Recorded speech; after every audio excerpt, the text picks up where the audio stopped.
You're a disgrace. You're a disgrace. Oh, that's not cheating, is it? What do you mean? It's a form of cheating. It's not. It is. No, it's not. It's fine. You can't get away with that. No, I think you wouldn't. You can't get no, away but here's with the thing. I ain't got caught. Delete the text. Delete the text. Delete the text.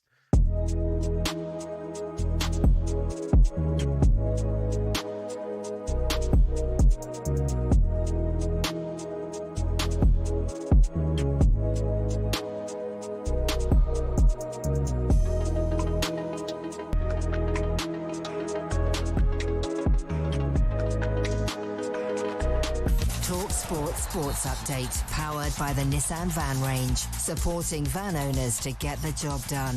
Search Nissan Vans or head to your local Nissan Van Centre. With your headlines at 10:01, I'm Nick Ellaby. Good morning. The first Englishman to win the US PGA Championship since 1919 told reporters he'd probably celebrate with a burrito. I do love Chipotle on the road. So, yeah, probably later tonight, if it's still open, we'll probably go to Chipotle. Aaron Rai, the unfancied world number 44, holds a 70-foot putt on the 17th at Aronimink in Philadelphia. He wins his first major trophy. In the Premier League, West Ham are staring into the abyss of relegation. And what's one of the problems, the way we concede the first and the second goal? Too much spaces for Newcastle players, and they punish you when they find these spaces, they punish you. Nuno says his team deserved to be booed after losing 3-1 at St James's Park. It means Spurs effectively needing just one more point to survive. Now, talkSPORT's chief football correspondent calls Mo Salah's criticism of Arne Slot disgusting. Salah said it was time for Liverpool to return to the heavy metal football Jurgen Klopp was known for.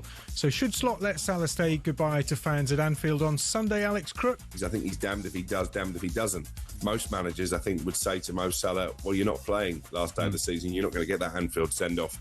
If he does that, he's going to completely alienate any of those Liverpool fans who are still backing him. A number of Liverpool players liked Salah's mutinous post, which we now understand was written by his agent, including Szoboszlai Ekitike, Kerkez Leone and Frimpong, who are all slated to be at Liverpool next season.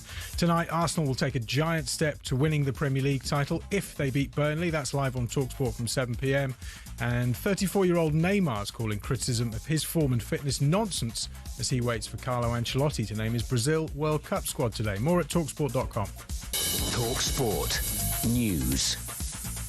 Deputy Prime Minister insists there'll be no timetable for Sir Keir Starmer to resign, and a 55-year-old man's climbed Mount Everest for the 32nd time. Amelia's back at past. talkSPORT weather with QuickFit, where we've got a wider range of premium tyres than Britain has rainy days. Visit your local centre or book at quickfit.com today. Sunshine and showers for most of us. Some heavy rain across South Wales and the Midlands, turning wet and windy later across the west. Average temperatures. Get ready to get that winning feeling with talkSPORT Win, because we're giving one lucky listener the chance to win a massive £25,000. Oh my God. Go to talksport.com/win to enter now, and you could win 25 grand in your hand, tax free. Oh, that's incredible. Get that winning feeling courtesy of talkSPORT Win. Thank you very much. Find out how to enter now at talksport.com/win.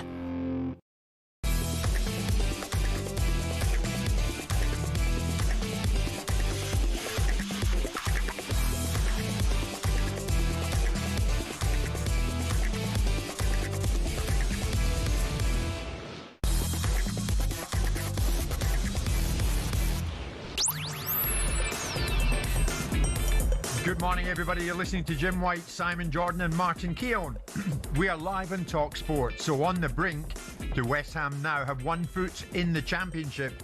Meanwhile, a chaotic end to the Scottish title race as Celtic pip Hearts. Celtic manager Martin O'Neill joins us live very shortly.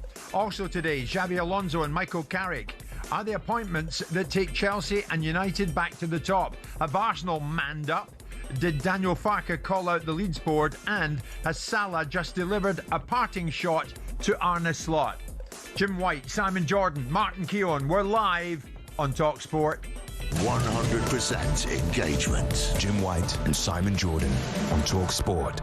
Well, I've been out and about. Not that anyone's interested in the studio, but I'm going to tell you anyway. Up to Liverpool. Good morning, my good friends Janet and Bernie. Evertonians, you didn't get the result against Sunderland you guys were hoping for, but not to worry, guys. Enjoyed seeing you. Then on to Nantwich, now back down here. And my God, there's no shortage of material to talk about, Simon. I thought you'd been out in London and Unite the Kingdom march. I thought there'd been a bit more of you.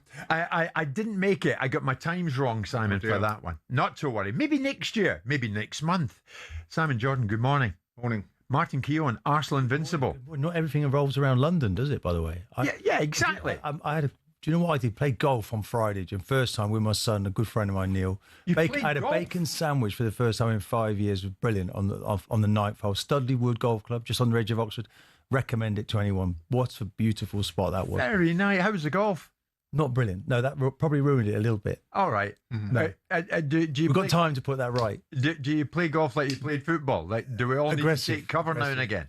Every now and again, I think I've cracked it, and then suddenly something goes wrong. I do everything exactly the same, and then it goes in the bushes. You've just described the sport of golf perfectly, Martin. That's exactly what about the win last night, by the way? Did you see that? Go on. Aaron Wright. Amazing. Oh, amazing. I stayed up late to watch that. He was immense, wasn't he? How he kept his head together. Yeah.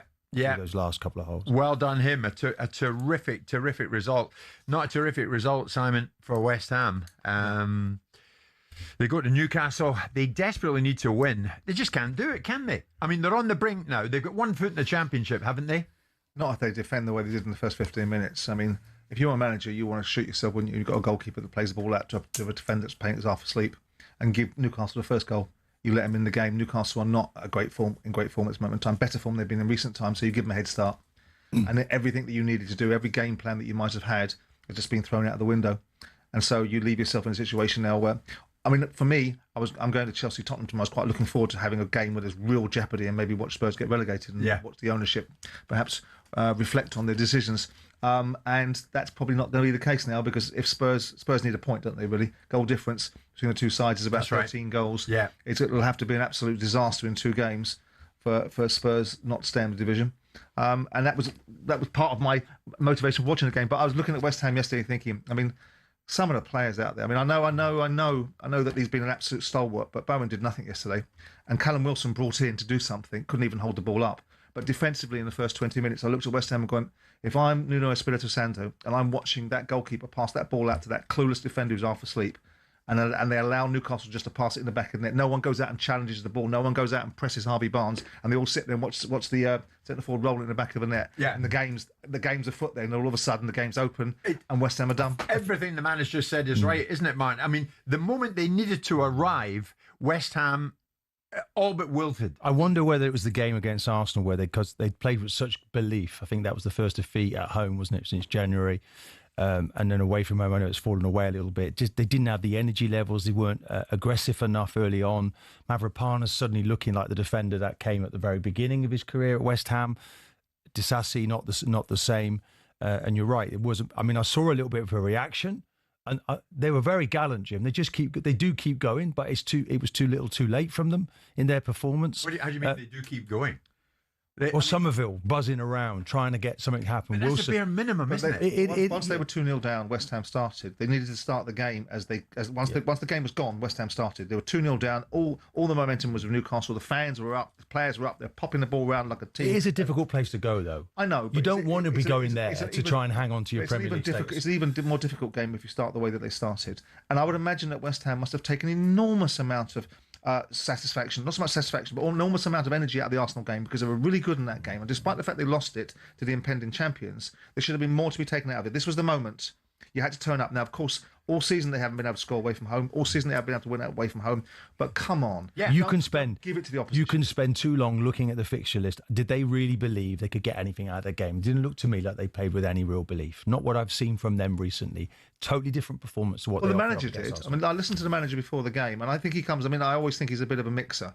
Espirito Santo. I think he gets people at it, owners and people around him. But notwithstanding it, when he goes into most places, he does a decent job. Yeah. And looking at his body language, looking at his disposition for the game, I think he quite fancied the opportunity. Now, whether it was to win or not.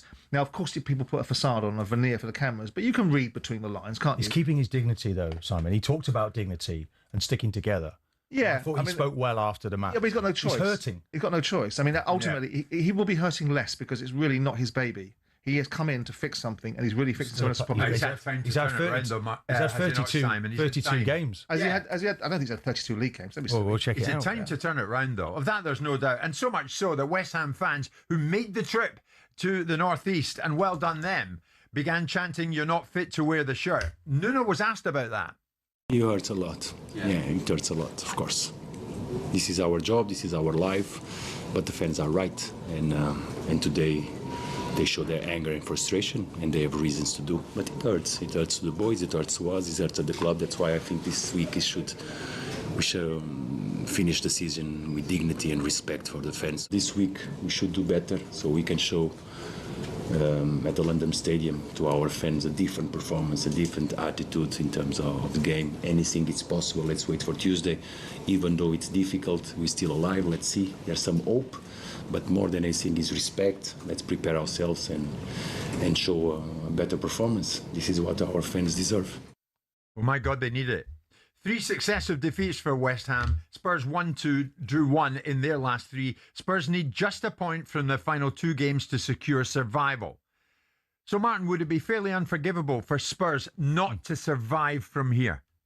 Oh, yeah. Look, they're in the boss seat now. Deserve's come in and put together some really good results, Jim. Look, I said way back, we were both sat here at one thing that we may disagree now, someone likes to disagree with me, but one thing we did agree on was that West Ham, their fixtures looked much more difficult, and if Spurs could wake up, we all knew, didn't we? I mean, at one stage, it was just because it's Spurs, but this new manager's come in and made a change. So I see Spurs now as being pretty comfortable. West Ham have shot themselves in the foot yesterday because of their performance. Yeah. I mean, I've been pretty consistent that West Ham would get relegated, primarily because there was always this powerhouse in the back of your mind that you can't countenance Spurs being relegated.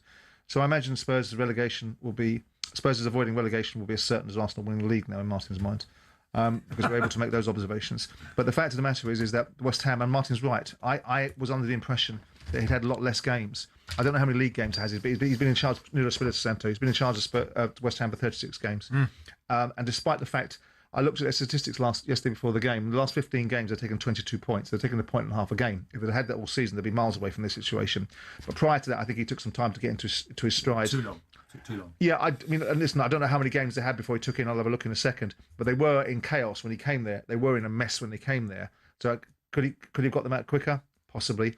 But you look at that side yesterday, and it's not really... Of the 2 teams between Tottenham and West Ham, the team that's been in better form, had more resilience and more about them, has been West Ham. Even when they got beat 3-0 by Brentford, there are 2 clear penalties that have subsequently been revealed as being penalties that should have been given to them. They hit the post twice and crossbar twice, so they were in that game. But that was the West Ham that we saw yesterday that's been at the beginning of the season that's got them in this mess, because they were poor across the board. So Spurs have got Chelsea away next and then Everton at home. West Ham finished just 1 to go for them, and that's Leeds at home. So are they capable of going out and beating Leeds at home? The bare minimum, Martin, isn't it, for those West Ham supporters? It's easy to roll that out against Leeds, but Farke's done a really good job there. Again, a really good win. We'll get to them. Yesterday. Or are you thinking that West Ham, they're a pretty good fit for the Championship? I think that there's obviously going to be a massive review now that they look as if they're down, Jim. Well, they've been there before. They've been there before and they came straight back in. And by the way, we also have to remember that this is one hell of a season, because this is one of the highest totals in the last 10 years of people getting relegated.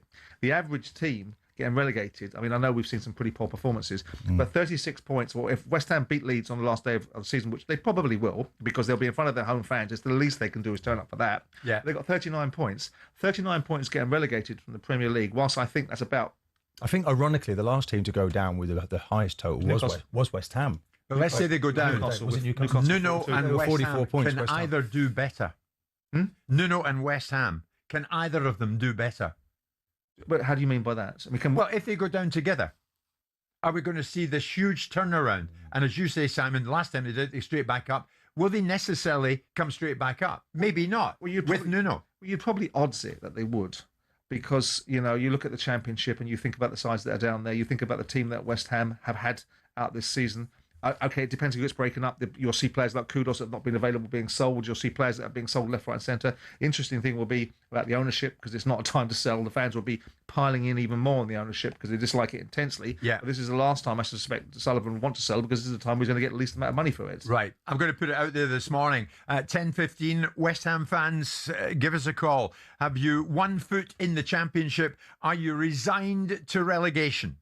03717223344. In about 15 minutes, Celtic boss Martin O'Neill will join us live.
As we alluded to yesterday, Southampton are likely to face a sporting sanction if they're found guilty of spying charges.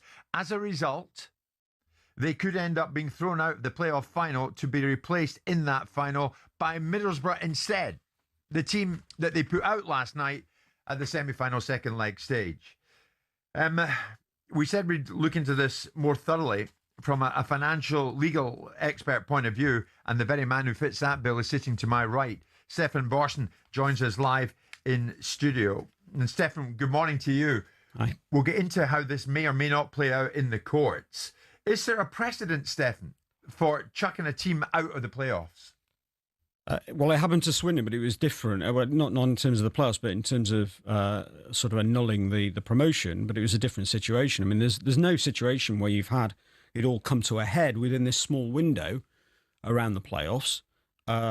In terms of spying / espionage, there's really very few cases anywhere in football in respect of this. So you've got the Leeds situation that we know about, where it was systematic. They ended up with a £200,000 fine. And effectively, the other part of the sanction was to vote in favour of the rule that then came in. This rule that we're now talking about in terms of the 72-hour rule. That was part of the agreement on that. So that brought the rule in. The only other case is actually from the from the Olympics with Canada's women's team, and FIFA in 2024 docked them 6 points.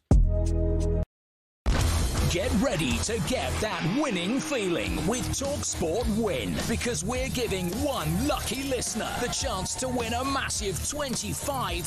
Oh my God. Go to talksport.com/win to enter now, and you could win 25 grand in your hand, tax free. Oh, that's incredible. Get that winning feeling courtesy of talkSPORT Win. Thank you very much. Find out how to enter now at talksport.com/win.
Monday, May the 18th. Good morning, everybody. You're listening to Jim White, Simon Jordan, Martin Keown. We're live in talkSPORT with Selco Builders Warehouse. It's where the trade go. Good morning to you, Trevor, London taxi driver who took me home yesterday, named after Sir Trevor Brooking by his dad. But Trevor's a Tottenham fan. Work that one out. Enjoyed chatting to you, though, Trevor. Great chat from you.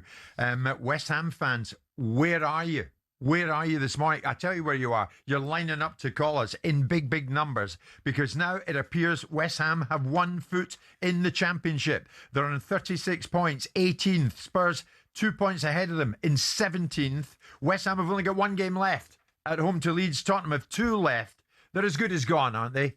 Lee's a big West Ham fan. Lee, good morning. Sorry to put it to you like this, Lee, but you're as good as gone. Is it the Championship from this point onwards? Yeah, morning, gents. How are you? I hope you're well. Good, thanks, Morning, Lee. Lee. Good morning. What do you want to say? Morning. It sounds mental, to be honest, but I've been resigned to the fact we're going down since October. You cannot play like we have played. I think back to when Lopetegui came in and then Graham Potter. You just can't get away with it. It took Nuno too long to get us started, to be honest. Last 2 months have been pretty good. We've shown a lot of spirit. But we gave ourselves a mountain to climb. We've very nearly reached the summit. I can't believe that potentially it could even be going down to the last game of the season. But you can't get away with it, boys. How we've performed, you know. And the writing's been on the wall for a long time for me. I said to Andy Goldstein and Bentley in October, I think we're gone, boys, and they couldn't believe I was saying that. Well, yeah. The writing's been on the wall for the people that have been there. Is Nuno Lee the man to bring you back up? I'd keep Nuno. I really would keep Nuno, to be honest, because I've seen now, yes, it took too long, but I've seen now that we can play under him and we can battle under him. There's a bit of spirit. I mean, people talk about the West Ham way. The West Ham way isn't a technical aspect of the game. It's spirit and passion and fighting for everything. So we've shown bits of that, and to be in this position, let's hope Tottenham lose their next 2, eh? Thanks for the call, Lee. What about James, big West Ham fan? What have we seen, James, in recent times? Have West Ham all but wilted? Morning, Jim. Morning, Simon. Yeah, last night we saw it. The players just absolutely froze on the pitch. 2 goals in 20 minutes pretty much sealed the game. And I've got to say that Lee makes a lot of good points there, like the West Ham way, the West Ham fight. So we gave ourselves an absolute mountain to climb. But what absolutely happened yesterday was, it's the hope that kills you, Jim, right? So it was, we did all right, like the first 20 minutes, 2 goals in the back of the net. Nuno knew what he was doing. He changed it round because it wasn't working. And we started to fight. We grew into the game. But that's what's happened since Nuno turned up. He turned up. He instilled some fight in the players. We started to play better with Nuno. And, we got to the end of the season and we just haven't had enough time. We can bemoan VAR, we can bemoan those penalties, Arsenal decision, the last-minute goal at Man United. We were winning 1-0, they snatched a draw. That's been our season in a wanna, but we get to the end of the season, I think we're down. Okay, thanks for the call, James. Good call as well. Aaron, big West Ham fan. So many of you trying to get through. Aaron, you've got through. What do you want to say? Good morning, mate. Good morning, first-time caller. I just want to say I don't think Jared Bowen's captain material, to be perfectly honest. I think if you look at players like Bobby Moore, your Billy Bonds, they had a bit of gumption to them, a bit of guts to them. I don't think Bowen's got that. And it's quite sad to see that you see how he used to play and to now he hasn't been scoring goals like he used to. And it's quite sad, to be quite fair. Right, Aaron saying maybe not captain material, maybe he's not the man for the armband. Jared Bowen, what do you think, Mark? I think that's a bit unfair. I think Bowen has been the one player that throughout this has maintained his performance. I think he got shut down yesterday by a team that was playing their last game of the season. It's not all been easy for Newcastle, by the way, and there was an atmosphere there, and he didn't have the best of games, that's for sure. I don't think you'll have to worry about him being captain material because he won't be there next year. Do you think he'll be there next year, Aaron? And if he's not, are you that bothered? I mean, he probably won't be. But I think if players are going to, fight for the badge, which they like to say Bowen does, it'd be nice to see him stay to see if he actually does fight for it. If not, then I think he's off. Okay, Aaron, listen, thanks for the call. First time caller or not, it was a good one. Dave, good morning. Big West Ham fan. Are you resigned to relegation now, Dave? Yeah, I think we're well and truly gone. I'm watching carefully, and I think it's going to be an absolute disaster financially for us. But we've been papering over the cracks, and it's a toxic place to be, and it has for many years from the top downwards. I don't know what Simon's view is, but as a club, for somebody to come in, we're a club that's a brand only. We've got a set of players that don't perform. We've not got a home. I think we rent our training ground from Ford Motor Company. So, what have we got to sell? Who do we look to try and get some hope and aspiration? Because certainly the people that are a manager and own us, they're like sellotape and string people. They won't commit totally. Yeah. Just want to play at it. I can't see us. Let me put it to Simon, Dave. I mean, from a prospective buyer's point of view, Simon, how attractive is West Ham United? Well, it's a very significant English football club. I mean, it's as attractive as a price that someone wants to put on it. If someone wants to give West Ham away for nothing, it'll be very attractive. If someone wants to give West Ham away for 50 million, it'll be very attractive. If David Sullivan wants £1 billion for West Ham, it'll be less attractive. Of course, it's valuable. Of course, it's one of those historic football clubs that has value attached to it. Now, the current climate is that it's people are very depressed about what's happening. You can list all the things like the stadium and the training ground, but at the end of the day, the football team on the field are what makes it worth something in terms of the football side of things. And right now, they've got a poor team. In a year's time, if West Ham come back out of the Championship, back into the Premier League, the spirit will be different. Now, they'll never be different towards Sullivan. They'll not have that change of heart. They don't want him there. And whether it was Karen was there or, God rest his soul, David Gold, that ship has sailed. And until they bring someone else in, they've got a Czech billionaire in there that's made no real difference, has he? So with that in mind, the West Ham fans are going to... They've been here before. They got relegated, 10, 12 years. And Martin was right, by the way. The West Ham total is the largest total, although we're both wrong because Palace got relegated in 94, 49 points, but that was a 42-game season. But the fact of the matter is that West Ham, this moment in time, West Ham is a challenge perspective. Going forward, they'll be better. Okay, I'm moving it along because so much to get through between now and 1 o'clock. When we come back after the 10:30 bulletin, after what has been a chaotic end to the Scottish title race, the winners were Celtic. Celtic boss Martin O'Neill joins us live.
You've got Madonna, Shakira and BTS are going to headline the halftime show at this summer's World Cup final on July the 19th. The halftime show during last summer's Club World Cup in the United States between Chelsea and Paris Saint-Germain lasted more than 24 minutes. This is going to be the first time that there has been a halftime show at a World Cup final. I've got a terrible feeling that you're going to tell me you have no problem with this. No, I haven't got an issue with it. Oh, God. But then I'm used to... Listen, I love American sports. People know that. I love American sports. I love the Super Bowl halftime show. Of course, it's not going to be for everyone, and I get that. I've got no issue with that at all. But what they're going to have to do is make sure that they've got plenty of bikes in the dressing rooms, the warm-up areas to keep the legs moving, because I've been the halftime, 24 minutes, that is long. Especially when the intensity of the game, then you go in and you cool down a little bit, and then you talk about 24 minutes, 25 minutes before you get yourself back out there. They have to keep warming. Aaron, you know when you say that you love American sports and you therefore don't mind the intrusion of a halftime show, I kind of get it. I went to a Super Bowl. Snoop Dogg was there. That was unbelievable. That one. Yeah, and that was great because it was a Super Bowl.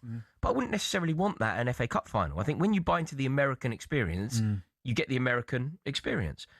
Why are we getting the American experience in a game that doesn't necessarily need one? Probably because it's in America. I think if it was elsewhere, it probably wouldn't be. That wouldn't be the case because it's in America. Although we started to get it in Champions League finals, haven't we? We've had Dua Lipa at a Champions League final. Yeah, you know, I get it. It's not for everyone, and I've got no argument. If people come on here and say, "Nah, it's rubbish. I hate it." Then listen. You're going to get no argument from me. I just quite like it. But then also as well, it depends on the act. Like, listen, Shakira. I know a couple of her songs. Madonna. I'm not a fan of Madonna. I know she's a legend, but that's not my cup of tea.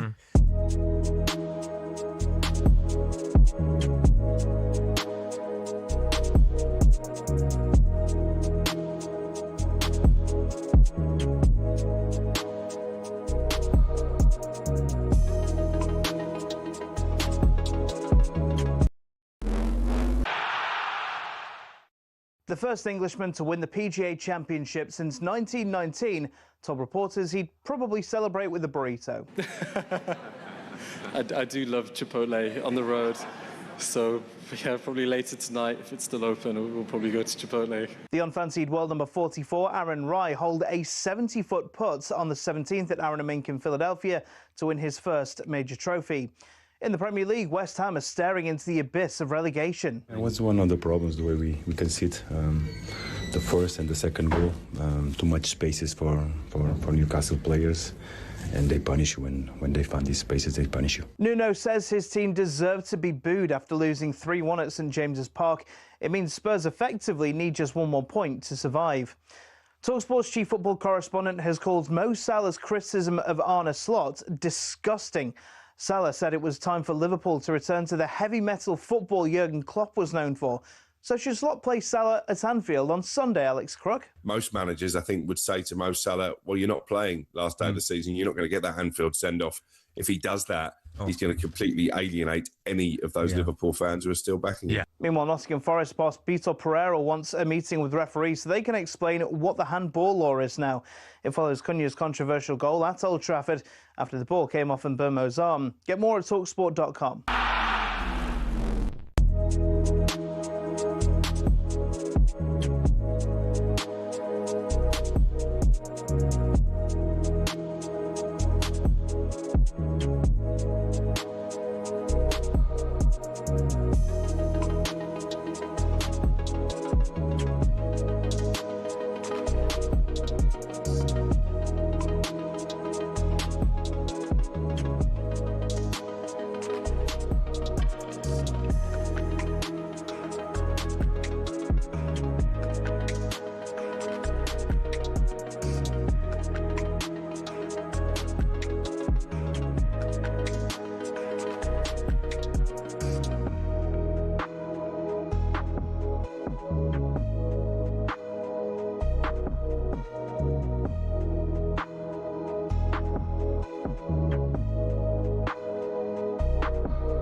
Monday morning, after a colossal weekend, Xabi Alonso and Michael Carrick are the appointments that take Chelsea and Manchester United back to the top. We shall see. We'll discuss that. Simon's alongside me, of course he is. So too is Arsenal invincible Martin Keown. We're going to get to Arsenal. Almost there, or are they? Almost there. Celtic against Hearts at the weekend. They went down to the final day in Scotland. Now, a draw would have been enough for Hearts, and they went to Celtic Park, totally confident, no doubt, that they could get something out the game and win the Scottish title. 41 years on, they'd be winning it since a club outside the Old Firm last won it. So Hearts went one up in the day, but a comeback victory saw Celtic take the title by 2 points. Martin O'Neill went in when Celtic really needed him. They really needed him. They went in, and Wilfred Nancy was still the man that they wanted. Nancy departed. Martin went back. Martin went back and won it again with Celtic. It is some story. And as the dust settled, Martin O'Neill joins us live this morning. Martin, good morning. Good morning, Jim. Good morning to you. Simon's with me, so too Martin Keown. How does it feel to have won a fourth league title with 20 years gone from the last time you won it?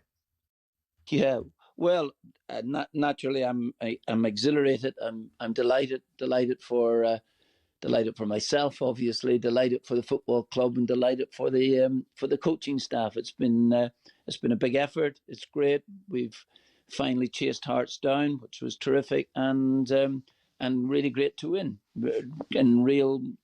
in just an exhilarating fashion, which was terrific. Were you feeling the worst when Lawrence Shanklin put Hearts 1 up? I'll tell you, when I thought that I didn't know whether we might create another chance, when Iniacho hit the post with about 7 minutes to go, and the ball comes out, and I was wondering whether we could create another sort of clear-cut chance. We had a couple of skirmishes after that could have gone in, a mishit and a really, really fine save by their goalkeeper, and obviously time was running out. But you think that you might, perhaps maybe more hopeful than expecting, maybe that you might be able to conjure one more chance, and that's what we did, and took it. Simon got into a bit of a back and forth on Twitter with your former striker Chris Sutton. What was all that about, Simon? Well, listen. I'm as pleased for Martin to have achieved something as he would be as pleased for me if I've achieved something. But my bigger picture was I wanted Hearts to win the league. I mean, Chris Sutton getting involved. I mean, it's like the film Young Frankenstein. You know, I can't work out whether he's the Peter Boyle character, the monster that Martin's created, or he's the Igor character that Marty Feldman deployed. But the fact of the matter was, my observation was the fascination and intrigue and media interest has amplified greatly by the fact that it isn't just Celtic and Rangers that are dominating the SPFL. And the opportunity for another side to win it was something I found intriguing. I think a lot of people found intriguing. My observation was there's nothing new in Celtic winning. I'm delighted for Martin. I'm very fond of Martin. I'm pleased that he's won and gone back and proved his point, as I assumed he might well do. But my motivation was I wanted to see a different winner of the Scottish Premier League. I don't think there's anything wrong with that. Chris Sutton suggested you wouldn't say that to Martin directly. I just did. And Martin knows I would have said it to him. I mean, I think that you. I think over the weeks you've made that pretty clear, and that's absolutely fine, Tim. And I actually agree with you. I think Hearts has been a magnificent story. I do think that Celtic and Rangers, particularly us, have been, we're winning titles right, left, and centre since the beginning of this new century, and Hearts coming from nowhere, as it were. Tony Bloom deserves an awful lot of credit. He come up, put some money into the football club, and Hearts have been magnificent all season. And I can understand anybody outside Celtic wanting Hearts to win. And there it is. Absolutely. I completely understand that. Martin, I just want to. Sorry, mate. We were working together at the start of the season, and you ran off to go to Celtic. You did anything to get away from working with me in the studio. And we'll continue to do so. Bloody good shout, mate. If that's not motivation enough, I don't know what is. This has been a fairy tale story, isn't it? Not to give your age away and how long you were out of management, but right, you're 74. How you're out of order? How satisfying? Look, forget everyone else. How satisfying is this for you? Just for a moment, just sum it up, because it's been. I mean, the determination that you must have shown to get the best from all these younger people around you. I mean, it's not an easy thing. You might have wanted to go in and it'll been all about you, but you doesn't seem to have appeared to have done that. And you've brought the best out of everyone. And incredible, right to the last minute. It's been the best ever Scottish Premier League that I can remember. When I went in there first, I met the team for the first time on the morning of the Falkirk game. So. Oh, we've just lost Martin momentarily. We'll get him back in 1 second. It's interesting that Martin agrees with you that for the neutrals it would have been. Martin's back with us. Any logical person would. Let's get back on track, Martin. Tell us what you were saying to Martin Keown about. You went back and you were saying first time around, and it was Falkirk. Go on. Yeah, exactly. And when I did, I held a meeting in the morning of the Falkirk game, and of course, half the team had no idea who I was. So, and that doesn't help when you've got a couple of young Japanese lads speaking to each other and saying, "Who is this old man that has just arrived into the dressing room?" And so I thought that that my first spell was a short spell, which was absolutely fine. But to be asked back again just in the first week of January was very, very surreal to me. And for things to happen in the manner in which they did, I get enormous help. I've got some brilliant coaches, and I've had a team that have helped me. In fact, I'm the one that has done the learning in the last 3 or 4 months.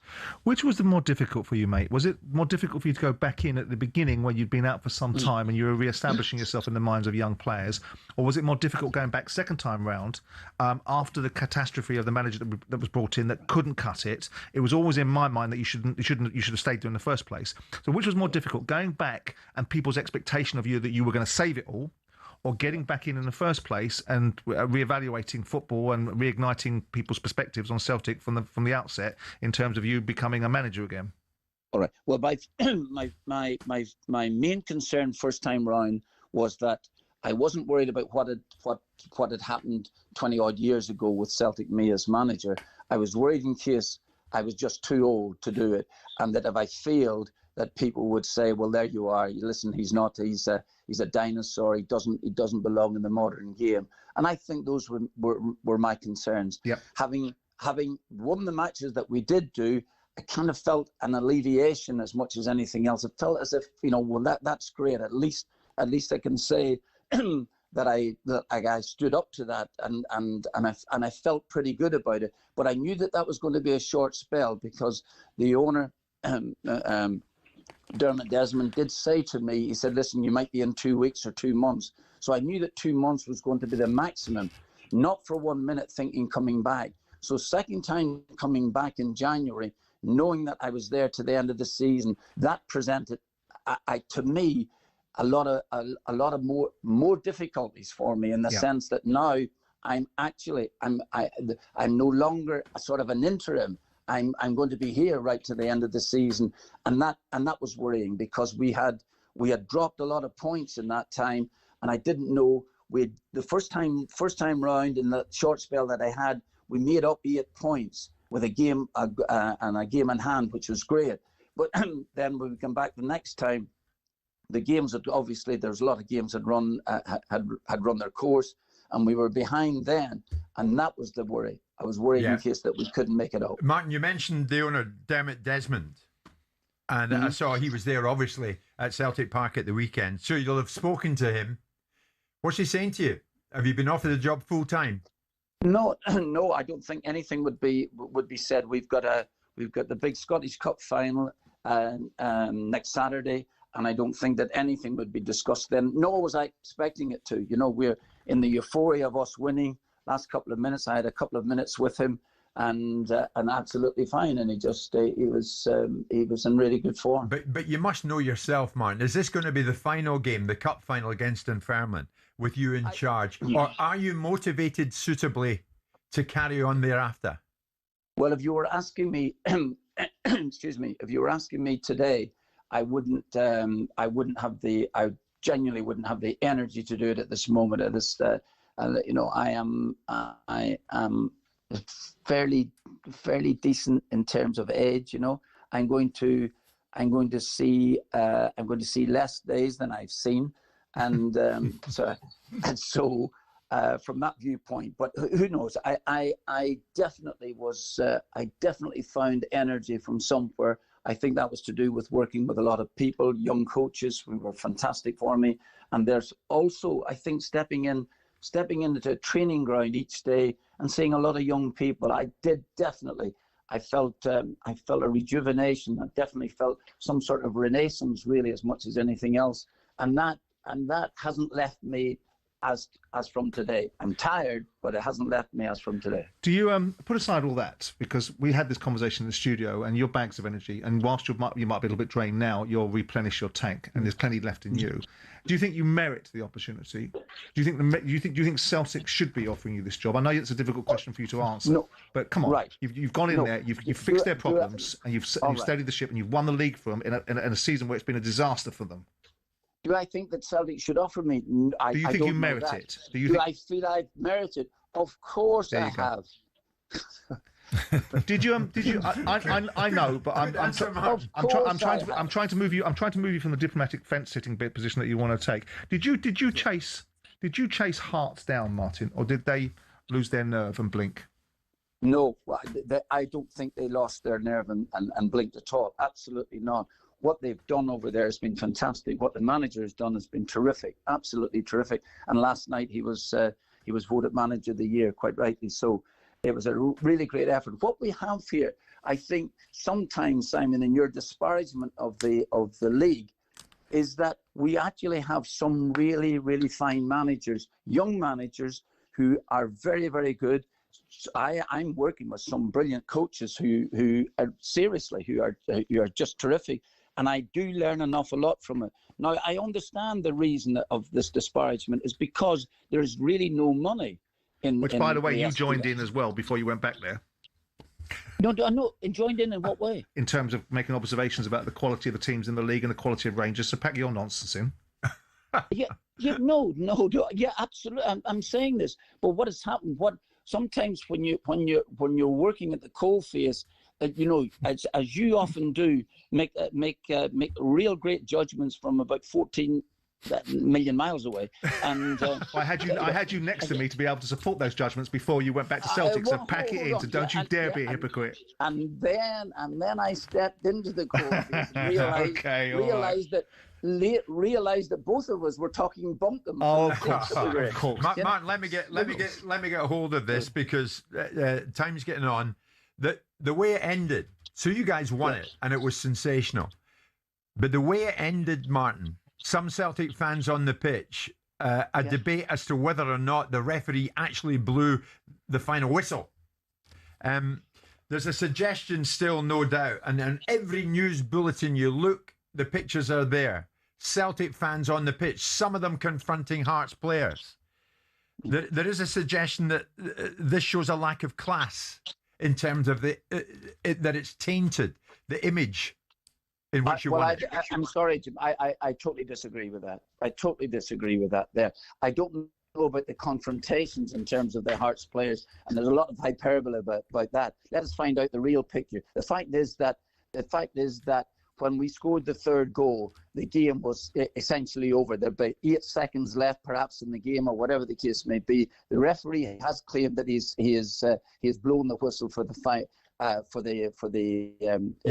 blowing the final whistle at the end of it. And then there's obvious excitement.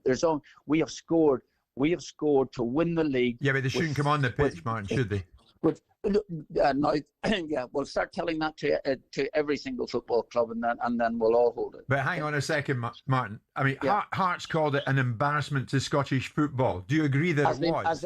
As they might do. I don't believe that. I just don't believe it. I think it's nonsense. How's it nonsense, Martin, when some fans are up confronting Hearts players? We've come on.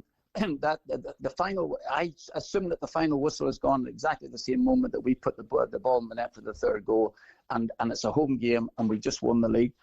And the fans have come onto the field. All right, okay, so they should stay put then. Have you spoken to Derek McInnes since winning it?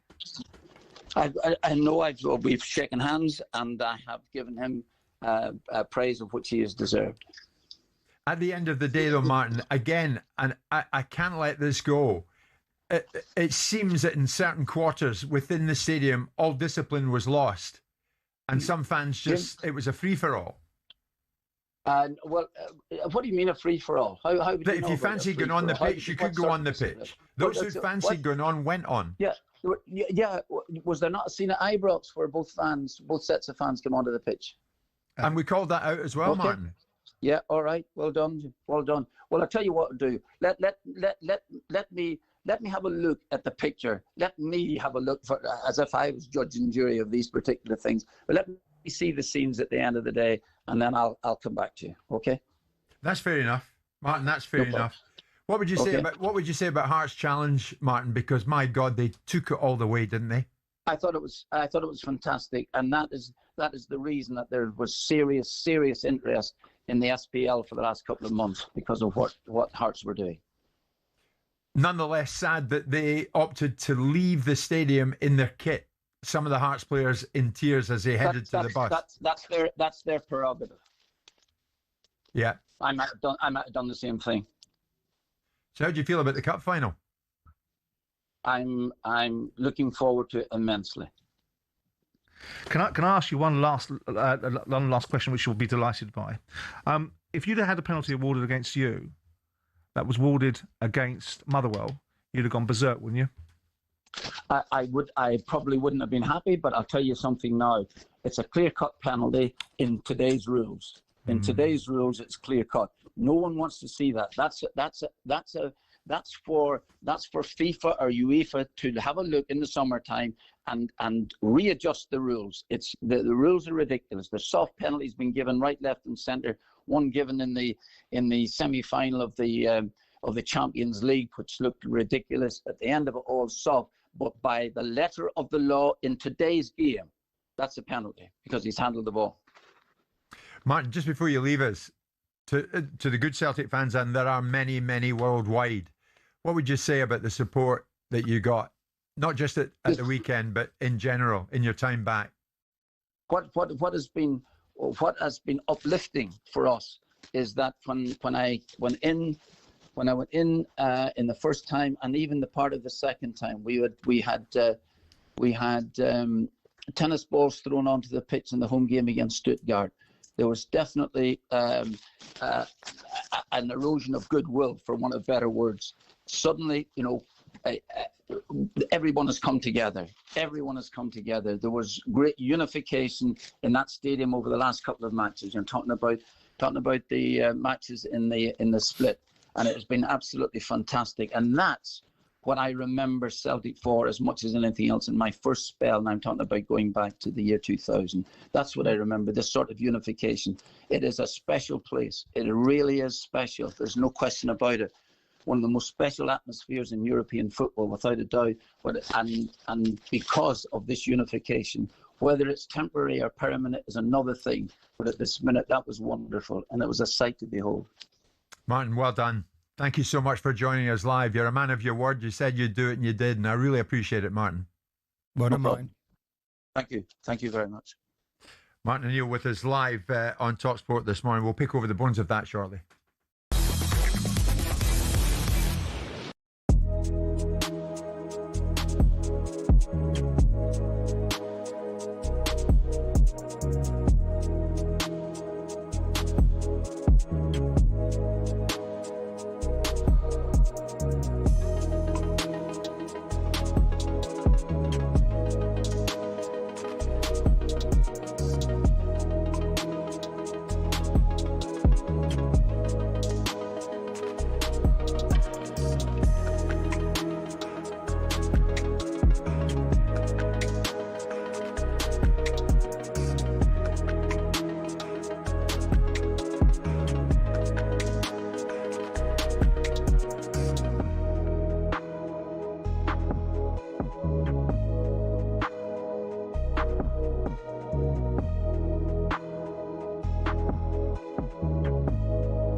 Another developing story this morning coming out of Manchester United. Manchester United have reportedly reached out to other potential candidates, but wish to speak to Michael Carrick first.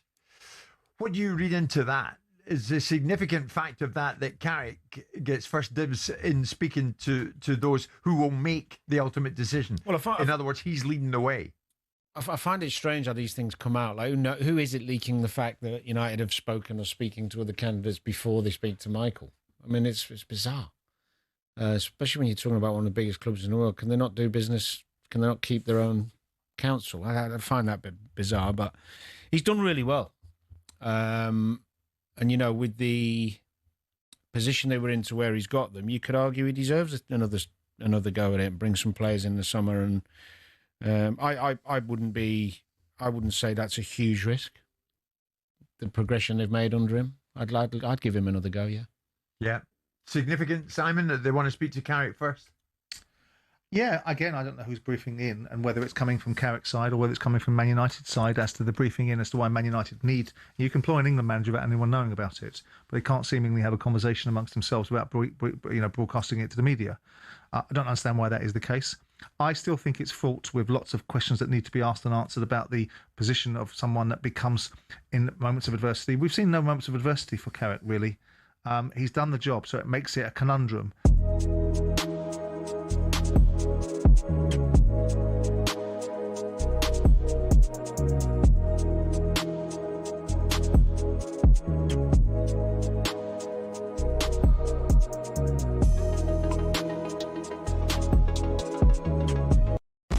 Get ready to get that winning feeling with talkSPORT Win, because we're giving one lucky listener the chance to win a massive £25,000. Oh my God. Go to talksport.com/win to enter now, and you could win 25 grand in your hand, tax free. Oh, that's incredible. Get that winning feeling courtesy of talkSPORT Win. Thank you very much. Find out how to enter now at talksport.com/win.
As you might expect, an absolutely seismic reaction to Martin Keown, Celtic manager, joining us live this morning off the back of Celtic winning the Scottish League title in such spectacular fashion at the weekend. Heartbreak for Hearts, of that there is no doubt. But right at the end, Celtic did it. Martin Keown joined us live moments ago. He's looking forward to a cup final with Celtic against Dunfermline. Simon and Martin Keown are with me in studio. We asked him, Simon, it's a great question by you. Do you think you merit the job full time?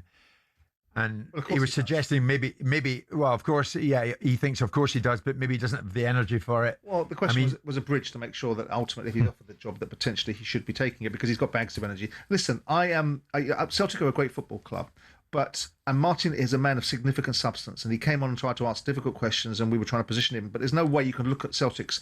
Is that their first SPFL? Their fans invading a pitch, which, by the way, shouldn't happen on any football pitch, and doesn't happen in English pitches in terms of people condoning it. They get sanctioned football clubs, and people get arrested on it. Celtic fans going on that pitch, attacking Hearts players, which they've allegedly done, then running around smashing up Glasgow, is classless. This is a club that's supposed to be a big football club that's used to winning things. What's this, your first Scottish Premier League?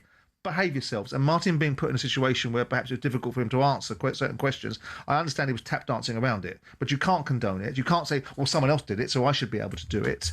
It's poor. It's a poor outlook from Celtic, and the reaction from certain Celtic fans, people like me or Martin or anyone else saying there's been intrigue, is not because we're sitting down in England saying how wonderful England is, because our Premier League is full of challenges as well. It ain't the greatest that people dress it up to be at times. Yeah. But there was a massive interest, and the reasons why people were interested, not because of Celtic and not because of Rangers, but because of Hearts. And it could have created a different outcome. More media interest means more money for Scottish football, which means more money for everybody, which means better opportunities for Scottish football. And that's why people were observing on the fact that there's no love from me for Celtic winning it, because they've won it 56 times. There's no love for me if Rangers were to win it, because they won it 55 times. There would have been love for Hearts, not because it's anything to do with me, but because it's something different. It changes the dynamic for everybody. I think for us, though, obviously we know Martin, so we're kind of like... I'm delighted for him as a bloke, yeah. You know, can this work? It's almost like a competition. Do you think he could carry on, Martin? Well, I'll tell you what I would say. If he doesn't take the job, he should be given some sort of role within the football club. Because obviously that last time Wilfred Nancy came in, it wasn't the ideal appointment. I don't know whether they sought his opinion or not. Maybe they should do going forward. So if he doesn't want to take it, maybe he should be given the opportunity to do it. He should stay somewhere within the boardroom. Yeah. I think he's earned the right to do that. And he makes sure that his successor is someone worthy. And I hear that's right, but is there not a real challenge for a new man coming in that wants to stamp the authority to have a director of football, say someone of senior position like Martin O'Neill inside the business, looking down? Isn't it quite challenging for a new guy that wants to own the space, that wants to be the boss, as all football managers would want to be. Arsene Wenger would have wanted to be at the time. He wouldn't have wanted George Graham sitting up on top, looking down on him as a result of him being the Arsenal manager. Not really. It's a difficult one for a manager to sit there with Martin It's only O'Neill. a difficult one if it's the wrong man. If it's the right man, I mean, if you look at Sir Matt Busby back in the day, sat upstairs when Sir Alex Ferguson came in, and that was a perfect marriage. 25 years after he left. Yeah, but you're right. But the man coming in didn't worry about who sat above I suppose him. so. Yeah, I suppose so. Yeah, Wilfred Nancy clearly was not the right man. So looking back in it, and we've been across this all the way, because Martin not only is a colleague here at talkSPORT, but of course a thoroughly decent man. He is indeed. And has given us access all the way along. So when Brendan Rodgers quit, as he did, Martin went in interim charge. And then when Celtic sacked Wilfred Nancy, Martin went back in interim charge. And what do you know? Just when it looked like it would be Hearts, Celtic won it right at the death. So going forward, to Celtic fans, I'll put it out there this morning. You heard Martin live with us this morning, live and exclusive no less. Is he the man to take your club forward going into next season? 03717 223344. We know you love him, of course. Why wouldn't you? But is he the man for the long term? And those scenes on full time at the weekend, we have to mention it. It would be remiss of us not to mention it, of course, and get into that with Martin. But let's get into it with you. How tainted did it make the achievement look? Because it was an incredible achievement at the end. Celtic won it, and won it spectacularly right at the very end. But those scenes at the end going on the pitch, were you one of them that went on the pitch? If so, why? And did you watch it from distance? Tell us what you thought. 03717 223344.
James Corden is with us in the studio. Good morning. Good morning, mate. Good morning, James. So happy to be here. It's our pleasure. How are you? I'm really well. Yeah, I'm very good. Thank you for coming in. It's a pleasure. It's lovely. We've got so much to talk to you about. For sure. Before we talk about football, right? Yes.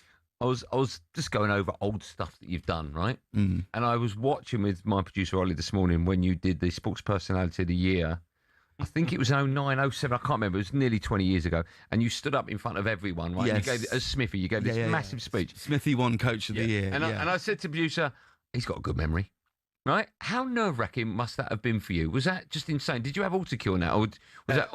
Well, yeah, no, there was a prompter, but the issue was with that is we shot that 8 minutes before they went live for Sports Personality, so we only had one.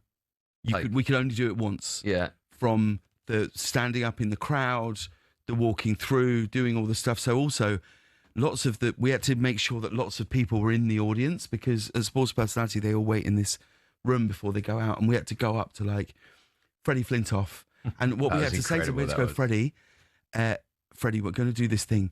Don't laugh along, okay? Because it can't look like it's like a sort of roast monologue. Yeah, which is why Freddie's such a brilliant actor. Looks so angry in that we just like make out like it's real. Don't just laugh along when we start saying all these things to different people. And the only instruction I was given was you can't interact with Capello because they were like, you're not allowed to interact with Capello.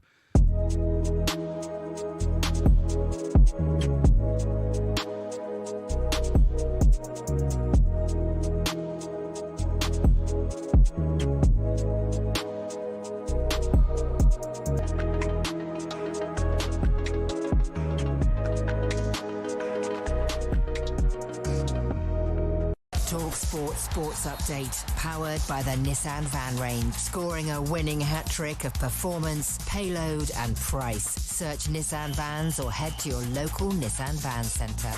With your headlines at 11:05, I'm Nick Ellaby. Good morning. Martin O'Neill's told White and Jordan, of course he deserves a chance to stay on at Celtic, but does he want to? If you were asking me today, I genuinely wouldn't have the energy to do it at this moment. In his second spell as interim, at the age of 74, O'Neill took Celtic to the Premiership title with that thrilling final day win over Hearts. Martin's been energised working with younger people and recalled his first meeting with the players. Half the team had no idea who I was. So, and that doesn't help when you've got a couple of young Japanese lads speaking to each other and saying, who is this old man that has just arrived into the dressing room?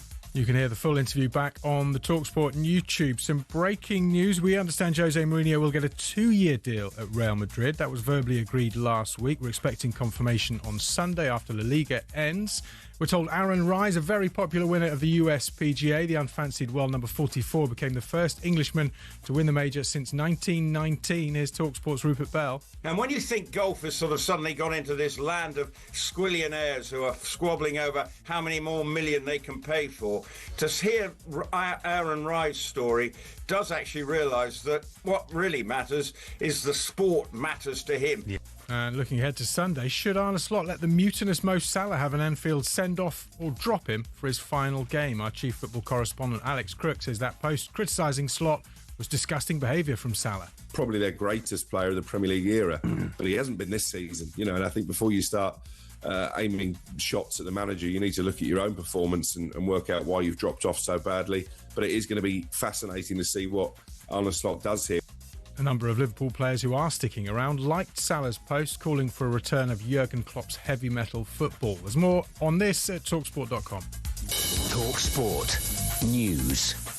The Deputy Prime Minister has urged Labour to stop the own goals after a week of infighting, and reports found the UK has the highest property tax burden of any major economy. Amelia's back at past.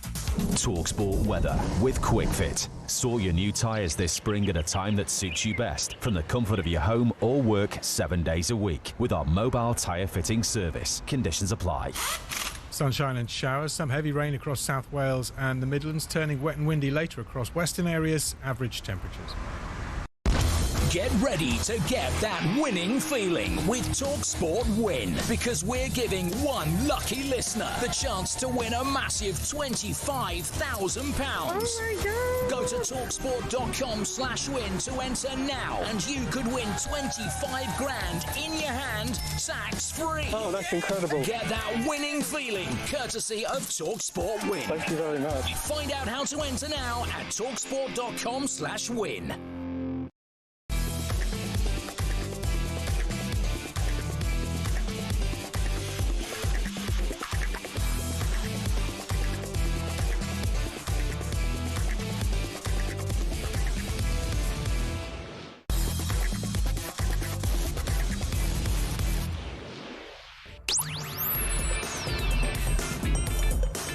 Good morning, everybody. 8 minutes past 11 o'clock on a busy Monday morning, Monday, May the 18th. It's Jim White, it's Simon Jordan, and it's Arsenal Invincible Martin Keown. And we are live in talkSPORT, live in your TV as well, Chromecast, even Prime Video. Wherever you want to watch the show, you can watch it. We're watching with interest, from distance albeit, that Jose Mourinho has reportedly agreed a 2-year deal with Real Madrid. So Arbeloa, who is in charge, Alvaro Arbeloa, who is in charge in an interim basis, will be exiting, and in comes Mourinho. What's your take on that, Simon? Is there life in the old dog yet, do you think? Well, it's a fascinating situation, because most people would have suggested that Jose Mourinho was out of the elite opportunities and that it wasn't going to be presented with another one. And I suspect if Real Madrid were in good nick and not trophyless for 2 seasons, he probably wouldn't be getting this opportunity. But the fact that he's been brought back to oversee what must be a massive desire for the re-emergence of Real Madrid, they can't have a third season without winning something, must tell you the relationship he has between himself and Florentino Perez, but also the fact that there's a perception that Mourinho still can manage. I mean, there's no bigger club than Real Madrid in most people's minds. I think Man United are as big as Real Madrid in global scale. But notwithstanding that, in terms of people's focus on Madrid, the expenditure that Madrid's had over the years and their elite positioning, it's a hell of a job for him. He knows it. He knows that space. Assuming he is the manager and not the first team coach, which is maybe, Mourinho needs to be given full control, doesn't he, for whether you like him or not. Yeah. He's certainly been successful over the years. Yeah, he has indeed. So Mourinho agreeing a 2-year deal with Real Madrid. Martin O'Neill, Celtic manager for the time being, joined us live on the show just a short time after Celtic won the Scottish League title right at the very end. Virtually the last kick of the ball, wasn't it? We're really getting close to the end of it against Hearts, who have done so well this season, but they just slipped up right at the death, and it's Celtic's title. But then at the end of it, fans on the pitch, not the best look. Having said that, Martin O'Neill quite rightly wanted to concentrate on the football, and we spoke to him at some length there about whether or not he's going to take the job full-time if offered. So a couple of questions coming out of this morning. Is Martin O'Neill, in the eyes of Celtic fans, the man to go into next season with? Is he the man that you want to take you into next season? And as regards those fans who went onto the pitch at the end, one or two of them confronted Hearts players who were still on the pitch trying to get off, has it left something of a tainted image on the season climax? 03717 223344. Here's Frank, a Celtic fan. Good morning to you, Frank. Thanks for joining us. What do you want to say to us? Morning, Jim. Morning, Simon. Morning. Can I make a point about Martin's future as a manager, and then could I come back with an observation on the aftermath of it? Sure thing. Yeah. First of all, for Martin continuing, Martin has earned the right to continue. You don't do what he did for us this season and not earn that right. He's earned the right to, if offered the job, take the job, and every Celtic fan and their granny would be behind him, supporting him all the way. Yeah. However, personally, I believe timing's everything in life, really. And right now, it's perfection in terms of the Celtic support view and legacy of Martin. He's with a small g, a god to us for what he's done. The joy he gave us on Saturday is we were still picking ourselves off the ceiling for the way it finished. It was fair. There was a banner at Celtic Park, a wonderful banner that said, it was quoting Billy McNeil, that said, "There's a fairy tale about this club," and that's what we experienced on Saturday afternoon, a fairy tale. Yeah. Now, so that's the point in terms of Martin. I personally would like to see Martin stay 100% stay at the club, but maybe just time to somebody else to come in and work their magic, whatever that may be for us. All right. My point in the aftermath is, again, I applaud Martin for not. I know you were trying your best, Jim, and that's your job to get him to condemn the Celtic support.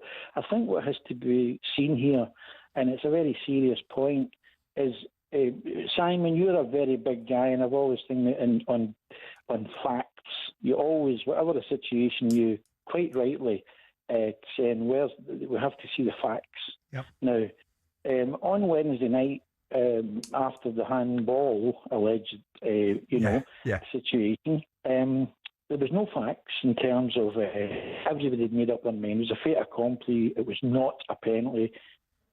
Celtic were still in the situation of Hearts, blah, blah, blah. And until the facts emerged on Thursday through the Celtic unique angle TV, which clearly showed the handball, people have made up their mind. Even now, people are still denying seeing that. So the facts is what's important.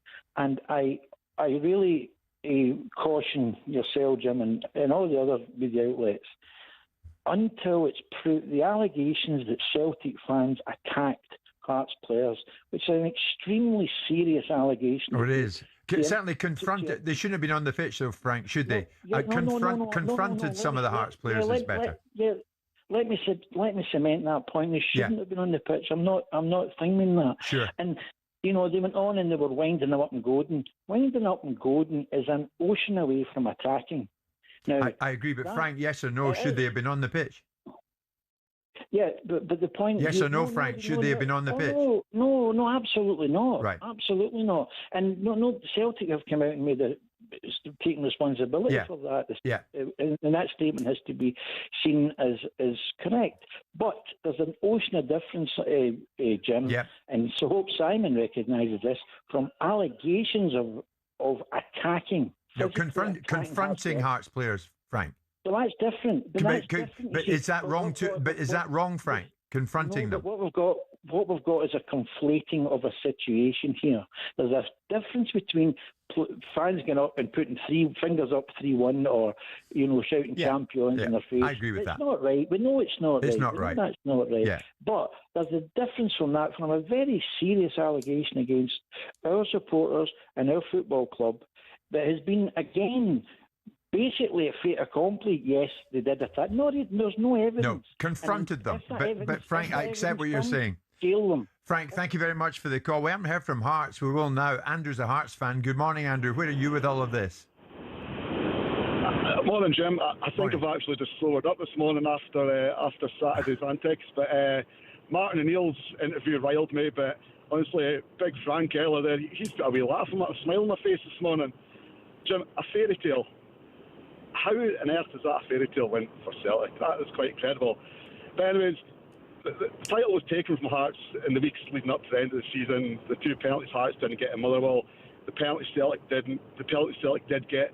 The red card that Celtic didn't get against Rangers. The title's only going to go to one place, and that's Celtic back. But never mind. Getting on to Celtic fans, at the end of the game, that's an embarrassment. It's an absolute disgrace. We've all seen the videos of Frankie Kent, Lawrence Shankland being run at by the fans. What's supposed to do? Stand there and take it. Of course they're going to defend themselves when they're on the pitch and there's 100,000 Celtic fans ready to run out the pitch and attack them. Yeah. But the good thing for me is world football was watching that, and they weren't watching it to see Hearts win the league. They were watching it knowing fine it was going to go to Celtic because it's where they actually want the title to go.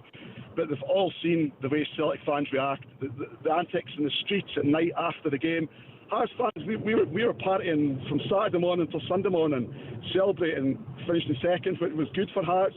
We've seen the players coming back; they were absolutely devastated. The players came off the bus in their strips and their studs. They weren't allowed back in the change rooms. Jim, it's just an absolute shambles, and it happens year in, year out. And something has to be done about it. Or some player or fan is really going to get seriously injured. The way the Celtic fans go on at the end of these games. Andrew, thanks for your call. Thank you. We'll take more calls after the break. 03717 223344.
Let me ask this.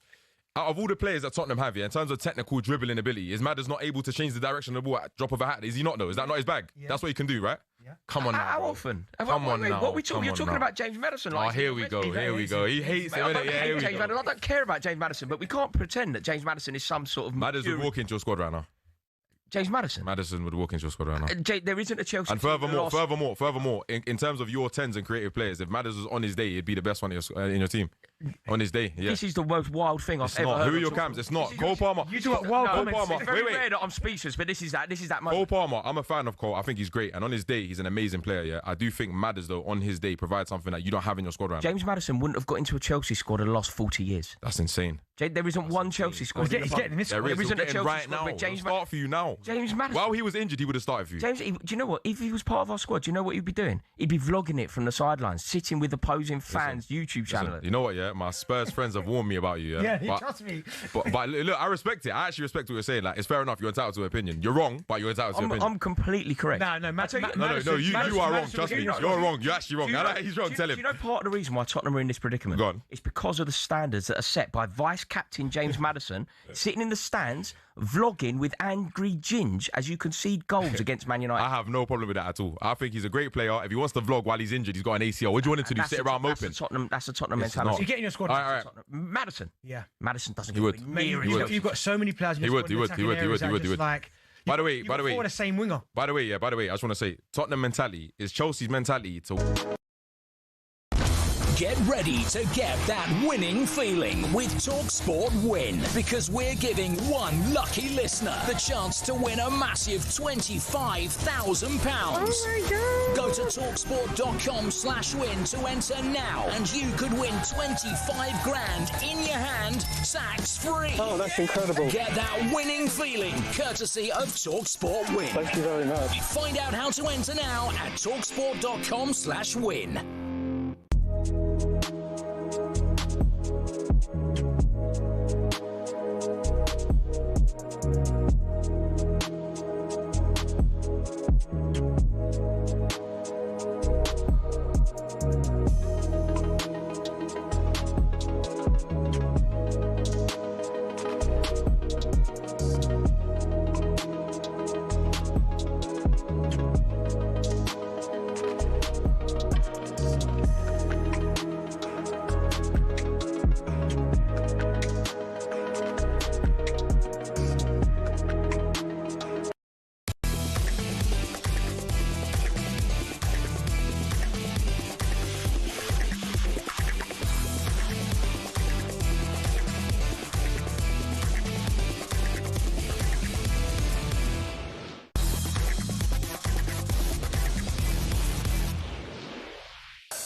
Earlier on this morning, or certainly in the last half hour or so, we spoke live with Martin O'Neill. He joined us, of course. Martin O'Neill, absolutely thrilled that he managed somehow to guide Celtic to that Scottish Premier League title. When it looked like Hearts all the way in the season were going to do it. It would have been the first time in over 4 decades that a club outside the Old Firm would have won it. And they went to Celtic Park at the weekend, and it was Celtic right at the very end who came out on top. But some unseemly scenes at the end as a number of supporters went on to confront some of the Hearts players. It wasn't on. Pitch invasions at any time are not on. But some will say, we were celebrating.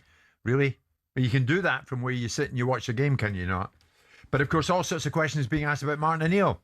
What now for Martin? Is he going to carry on into next season? And all of you out there seemingly want your say on that. Celtic fans joining us in huge numbers, so too Hearts fans. 03717 223344. Tom's a big Celtic fan. Tom, good morning. Good to have you on. What do you make of it all? Hello, boys.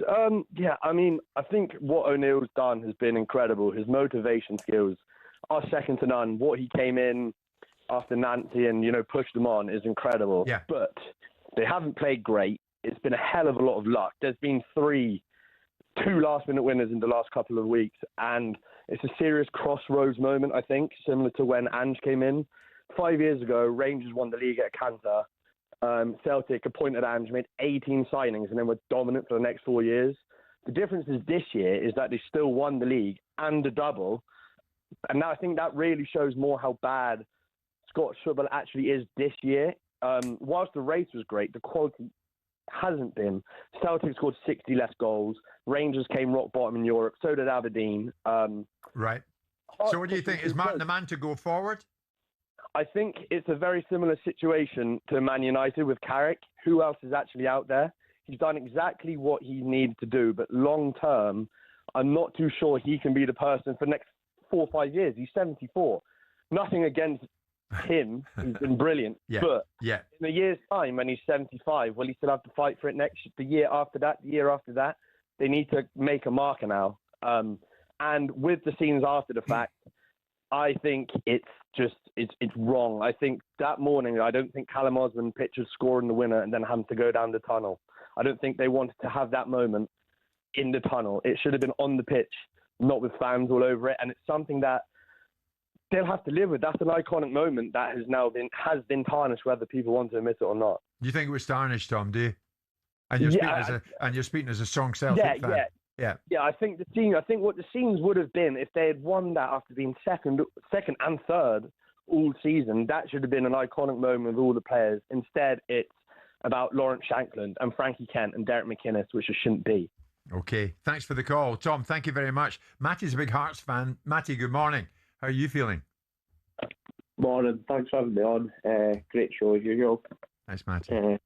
Just wanted to speak about in terms of, first of all, I think Celtic on the day deserved to win. I've got no issues with that, and I think that the things leading up to it that everyone spoke about has probably had a bigger impact. I was just kind of speaking about the fan behaviour because it's something that's been brought up, and I think for me, and I know Simon spoke about it a few times in the past, I think there needs to be bigger punishments on the clubs themselves, because otherwise the fans are just going to continue doing what they're doing, whether that's points deductions or stadium bans, because there's going to constantly be fans that are going to be misbehaving like that. So I think that needs to probably... Well, Matthew, let's put it to Simon. I mean, what do you think? Should Celtic face serious consequences for what happens? I hate the idea of the club being penalised for the behaviour of the individuals. But by the same token, if they're repeat offenders and they're carrying on operating in the same way, then I suppose in the end the club has to be consequenced. It's one thing that football created this pitch invasion thing, right? Football created this. Football created it, the media created it, the clubs created it, everybody wanted it. Everyone wanted the fans to come on and celebrate. Now they don't. So you're trying to turn the tide back. But there is a difference between fans running onto a football field, as bad as it might now be judged by new standards, to celebrate something. But they're not celebrating something. They're going on to confront, or sections of them are, going on to confront the Hearts players. And that's where I sort of digress from the sentiment of, OK, football created this. And if you've got a club like Celtic that have been so dominant in Scottish football, why would they want to have a section of their fan base running around Glasgow, smashing up Glasgow after the situation after winning the game on Saturday? Why would they not want to celebrate it in a way that's befitting of a club of this kind of stature? Why would they want to go to Ibrox? And Martin said earlier on about, well, wasn't there an pitch invasion on Ibrox? Yeah, Celtic fans went on the pitch again. So it was a bad point, Martin. So why would a club of Celtic's absolute magnificent standing want to tolerate and endure a section of fans that behave in a fashion, whether it's this Green Brigade clowns or whether it's other people within the confines of the let's Celtic put that fan very base. point to Angus, who's a big Celtic fan who's been waiting to speak to us. You heard Simon there, Angus. What do you think? So the Green Brigade actually sit at the other end of the stadium, Simon. So it wasn't the Green Brigade. The Green Brigade didn't come on the pitch. Not in this instance. So No, fair enough. Yeah, not in this instance. No, you're right. No, and so there's a couple of things that I don't want to get too sidetracked, but yeah, you're right in what you say. The media, guys like yourselves, Sky Sports, down south at the playoffs, you have montages of fans running onto the pitch and celebrating, and it's celebrating in the media. Indeed. You guys love it. Indeed, that's right. You love it. So the only footage I've seen of any kind of assault or anything like that at a football pitch was when a Hearts fan ran on the pitch to assault Neil Lennon. Right? I remember that. Yes, I remember that, Angus. A few weeks later, Hearts fans, the guy's name was John Wilson. A few weeks later, Hearts fans were wearing masks of John Wilson. So the caller a few minutes ago, let's not pretend that the Hearts fans are squeaky clean and all the historical... But Angus, you'd condemn those that went on the pitch at the weekend. You'd condemn those who went on the pitch, would you? Or were you one of them? I wasn't one of them, no. I couldn't get a ticket for the game. No. All right. I think you've got a situation in football now where we've all grown up watching Sky Sports and watching the playoff finals and people running onto the pitch, and it's celebrated in the media, and people think it's okay to do. And the media have to bear the responsibility that you have bred that into people. You have taught people that you might... And you're absolutely right. You're absolutely right. I've just made that point. But there's a difference between running on a pitch and celebrating the achievements of a team and running on the pitch and confronting the opposition. Right. That's the point we're making. Right. I take your point and I made it before. The one other thing I was going to say, right, is you talk about possibly the celebrations and the title being tainted, right? One of the greatest moments in English football commentary history begins with there's some people on the pitch, they think it's all over. It is now. Is your World Cup in 1966 tainted because people ran on the pitch? Yeah, but they didn't confront, did they? The players. No, they celebrated. I mean, this is where the difference is, Angus. And, like, we're all Martin O'Neill fans, but if we just sort of separate the behaviour and the Scottish football, what we're seeing as well in terms of these old firm games, you know, the policing has to improve. Where's the discipline from the fan? So you want to get on the pitch, don't you? Why is it you want to get on the pitch? I watched Celtic fans push other Celtic fans away from the Hearts players. I've seen that. That's part of the footage. Yeah, fair point. Fair point. But none of them should be on the pitch. But none of them should be on the pitch, as Martin says, Angus. You're right. And when you heard, if you actually watched the game and listened to it, you heard vast swathes of the stadium booing and encouraging people to get off the pitch. Right? But it has been blown massively out of proportion. It shouldn't be on the pitch. But let's face it, football nowadays, at the end of the season, the media have taught the younger generation that part of the end of the season is everybody's waiting for a pitch in the Okay, Angus, listen, thanks for the call. Finish with Thomas, who's been waiting patiently and for some time. Thomas, good morning. What do you want to say on Martin O'Neill? Is he the man to take you into next season? What do you think, Thomas? Right, well, I'm actually 73, Jim, and I think you're 68. Yes. Am I right? Yeah. And I regard you, despite your Rangers viewpoint, whatever, I regard you as probably the best presenter on either radio or TV. Now, I'm 73.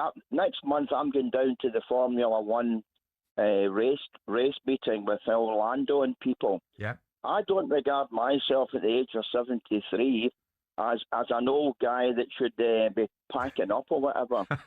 Good man. I spoke to you before. My mother's 96. Remember Alice? Yes, I do. I remember you, Thomas. Yeah. And she loves Martin O'Neill because she comes from Northern Ireland. Right. Martin O'Neill is a typical Northern Ireland man. He plays himself down, but inside he is determined to be the manager of Celtic next year. And he let it slip in an interview when somebody from Sky said, this will be your last Rangers Old Firm game.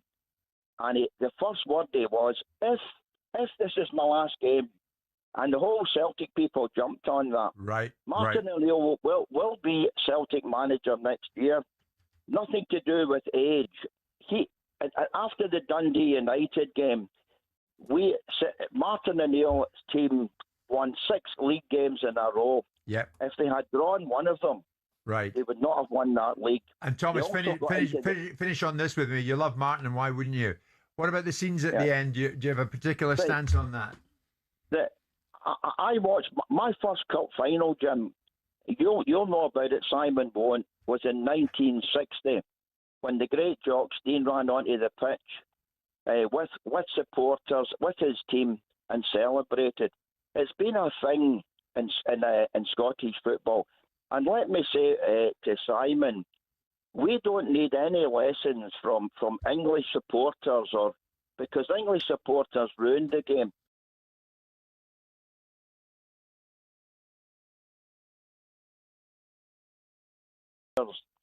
They've improved recently, I'll give you that, but they've been the worst supporters in World Cups and European Championships over the last 20 plus years. There's probably a reason why you guys haven't been the worst supporters of many World Cups, because you haven't been there very often. You must have known that was coming. Thomas, finally though, yes or no, was it right for some of the fans to go on the pitch at the weekend, regardless of anything else? It's not right? We all accept that. Everybody accepts it's not right. Yeah. There are a couple of points. Can I just make 2 quick ones?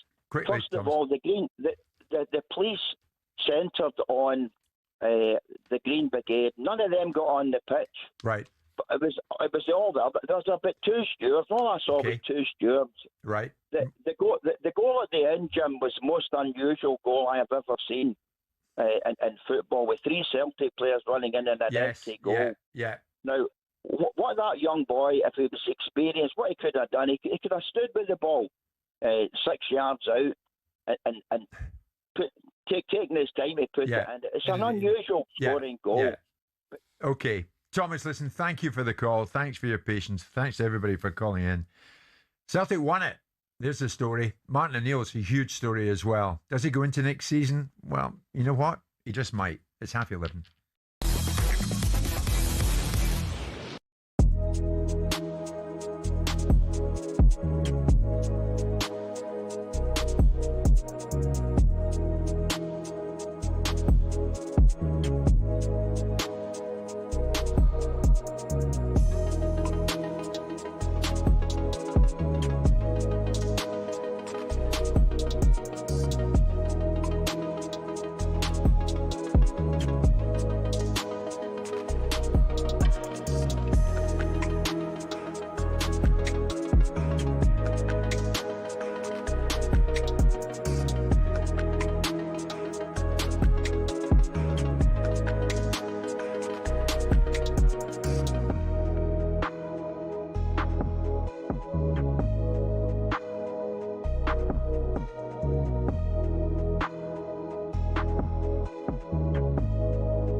Ben White is to miss the rest of Arsenal's season and is set to be ruled out of the World Cup. A suspected knee ligament injury for Ben. He picked it up on Sunday. I think it was a 50-50, wasn't it, with Somerville of West Ham. Now, up until now, Tuchel has ignored Trent Alexander-Arnold since his move to Real Madrid this summer.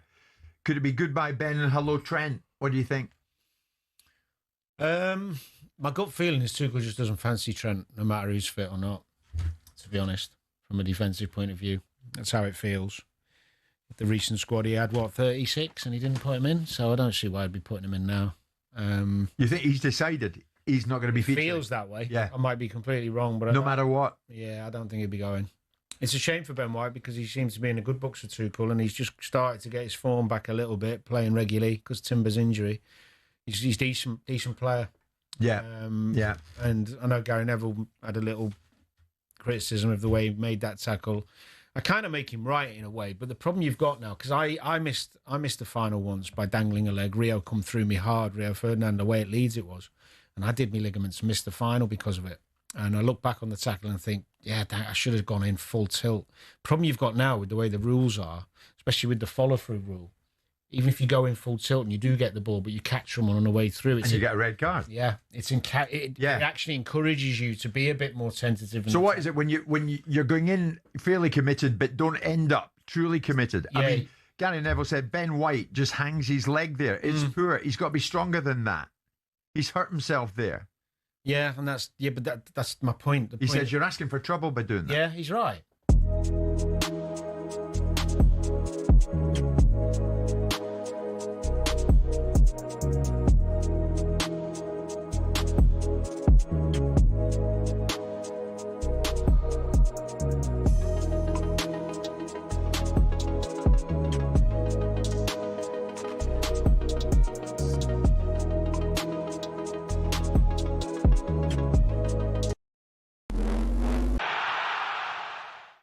The first Englishman to win the PGA Championship since 1919 told reporters he'd probably celebrate with a burrito. I do love Chipotle on the road, so yeah, probably later tonight, if it's still open, we'll probably go to Chipotle. The unfancied world number 44, Aaron Rai, holed a 70-foot putt on the 17th at Aaron and Mink in Philadelphia to win his first major trophy. In the Premier League, West Ham are staring into the abyss of relegation. It was one of the problems, the way we concede the first and the second goal. Too much spaces for Newcastle players, and they punish you when they find these spaces, they punish you. Nuno says his team deserved to be booed after losing 3-1 at St James's Park. It means Spurs effectively need just one more point to survive. talkSPORT's chief football correspondent has called Mo Salah's criticism of Arne Slot disgusting. Salah said it was time for Liverpool to return to the heavy metal football Jurgen Klopp was known for. So should Slot play Salah at Anfield on Sunday, Alex Crook? Most managers, I think, would say to Mo Salah, well, you're not playing last day of the season. You're not going to get that Anfield send-off. If he does that, he's going to completely alienate any of those Liverpool fans who are still backing him. Meanwhile, Nottingham Forest boss Vitor Pereira wants a meeting with referees so they can explain what the handball law is now. It follows Cunha's controversial goal at Old Trafford after the ball came off in Burmo's arm. Get more at talksport.com.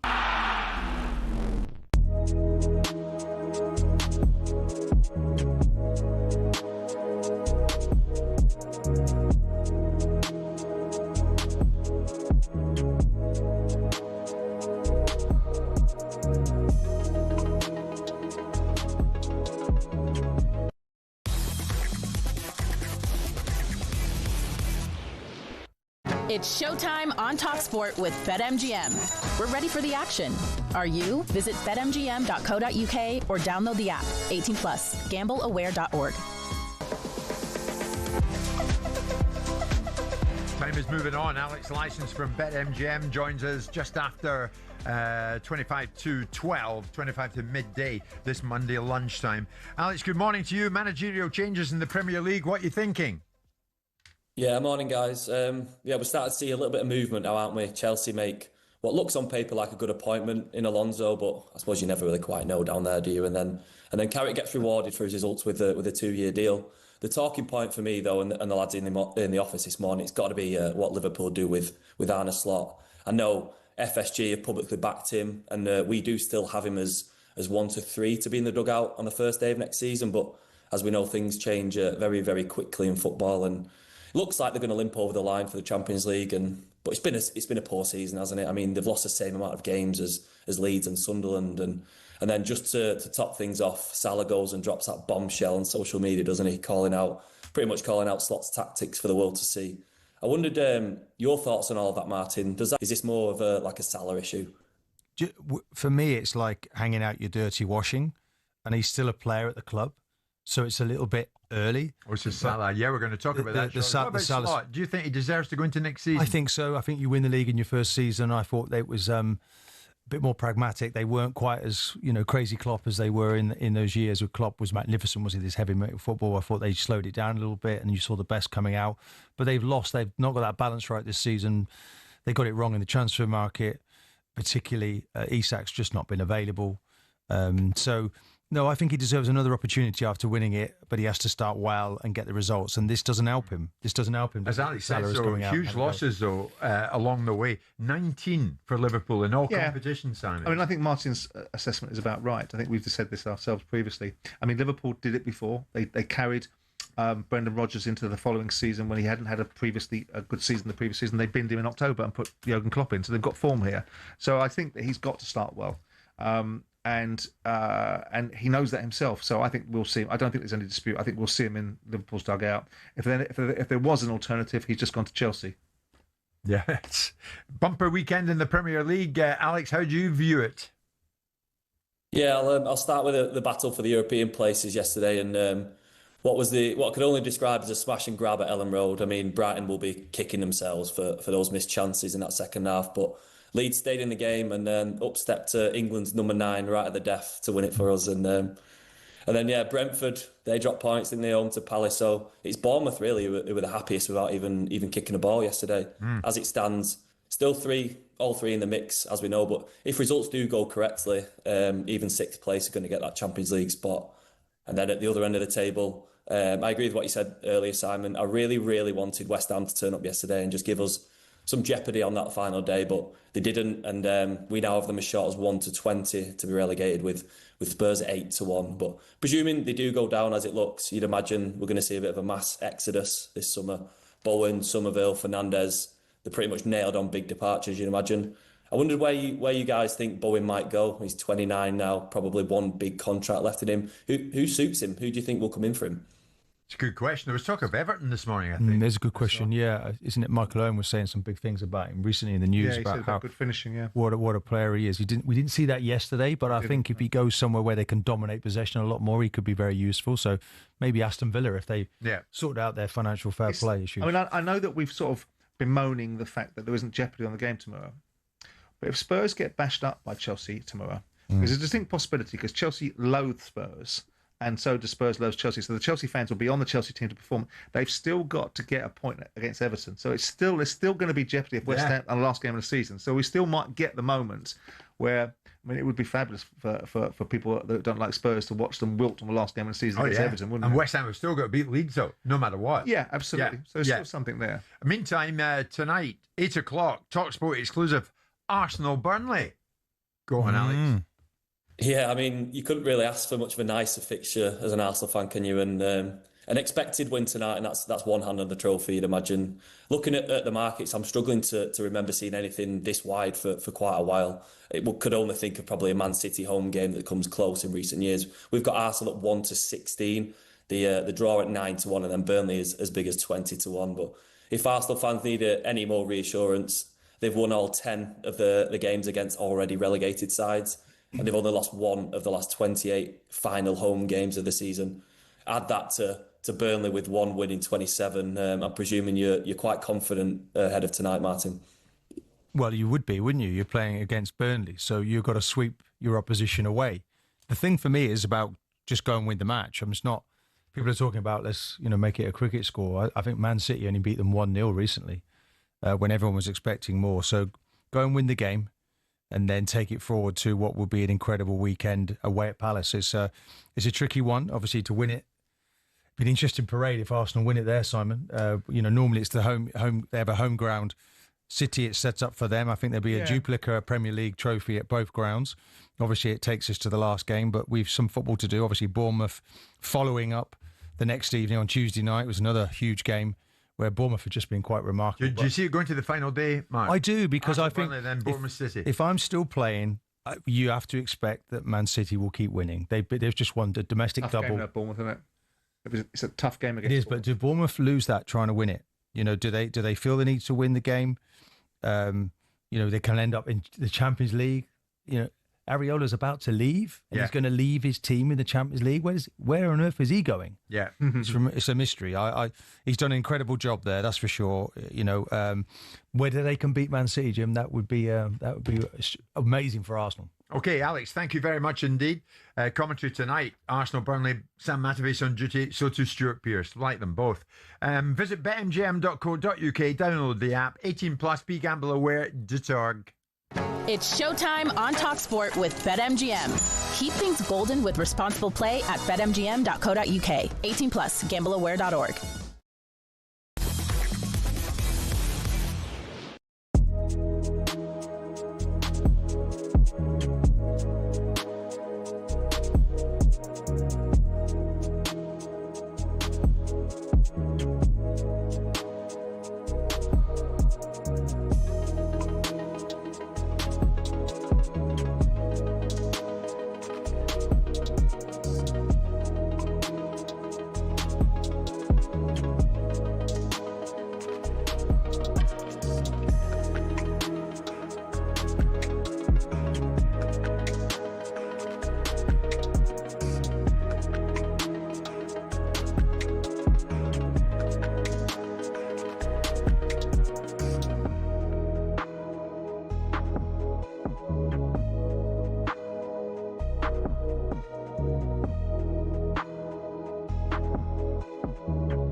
We've got Jason Bourne sitting in front of the back three. The ball goes over the top. Yeah, but Jason Bourne's just going to eat everyone up. You got Shaggy running in behind No, George. Shaggy's didn't make the team. You binned him. Who's there? Talkie, Jaws and Scooby-Doo. Okay. All right, fine, okay. All right, here we go, boys. Well done, everyone. This is a good team. Our Spy Sports Bar 11. In goal, we've got Octopussy. Tell us why. Well, it's just good arms. Good arms. They're not... Back three. Arms and legs. We've got the back three, the walkie-talkie, Jaws, and Scooby-Doo. Solid back three. I'm happy with that. Up and down Scooby-Doo, walkie-talkie, good community, and Jaws, edit and kick it. Jason Bourne in midfield, eating everyone up with the binoculars for vision in the middle of the pitch. Inspector Gadget, playing number 10. The main man, does everything. He's got the lot. Johnny English, out left. Can go missing. Can be a bit of a mess, but he always comes up with something. Right wing, the Maverick. Got the mojo, Austin Powers. And then up front, we've got the fake moustache, he's good in the box. And we've got James Bond, because he shoots to kill. That is I think we pulled it together, you know. Bar 11 on spying. All right, and we're going to carry this on, by the way, guys, because up next, it gets better. We are joined by former British military intelligence officer Philip Ingram to tell us where it all went wrong for Southampton and Spygate.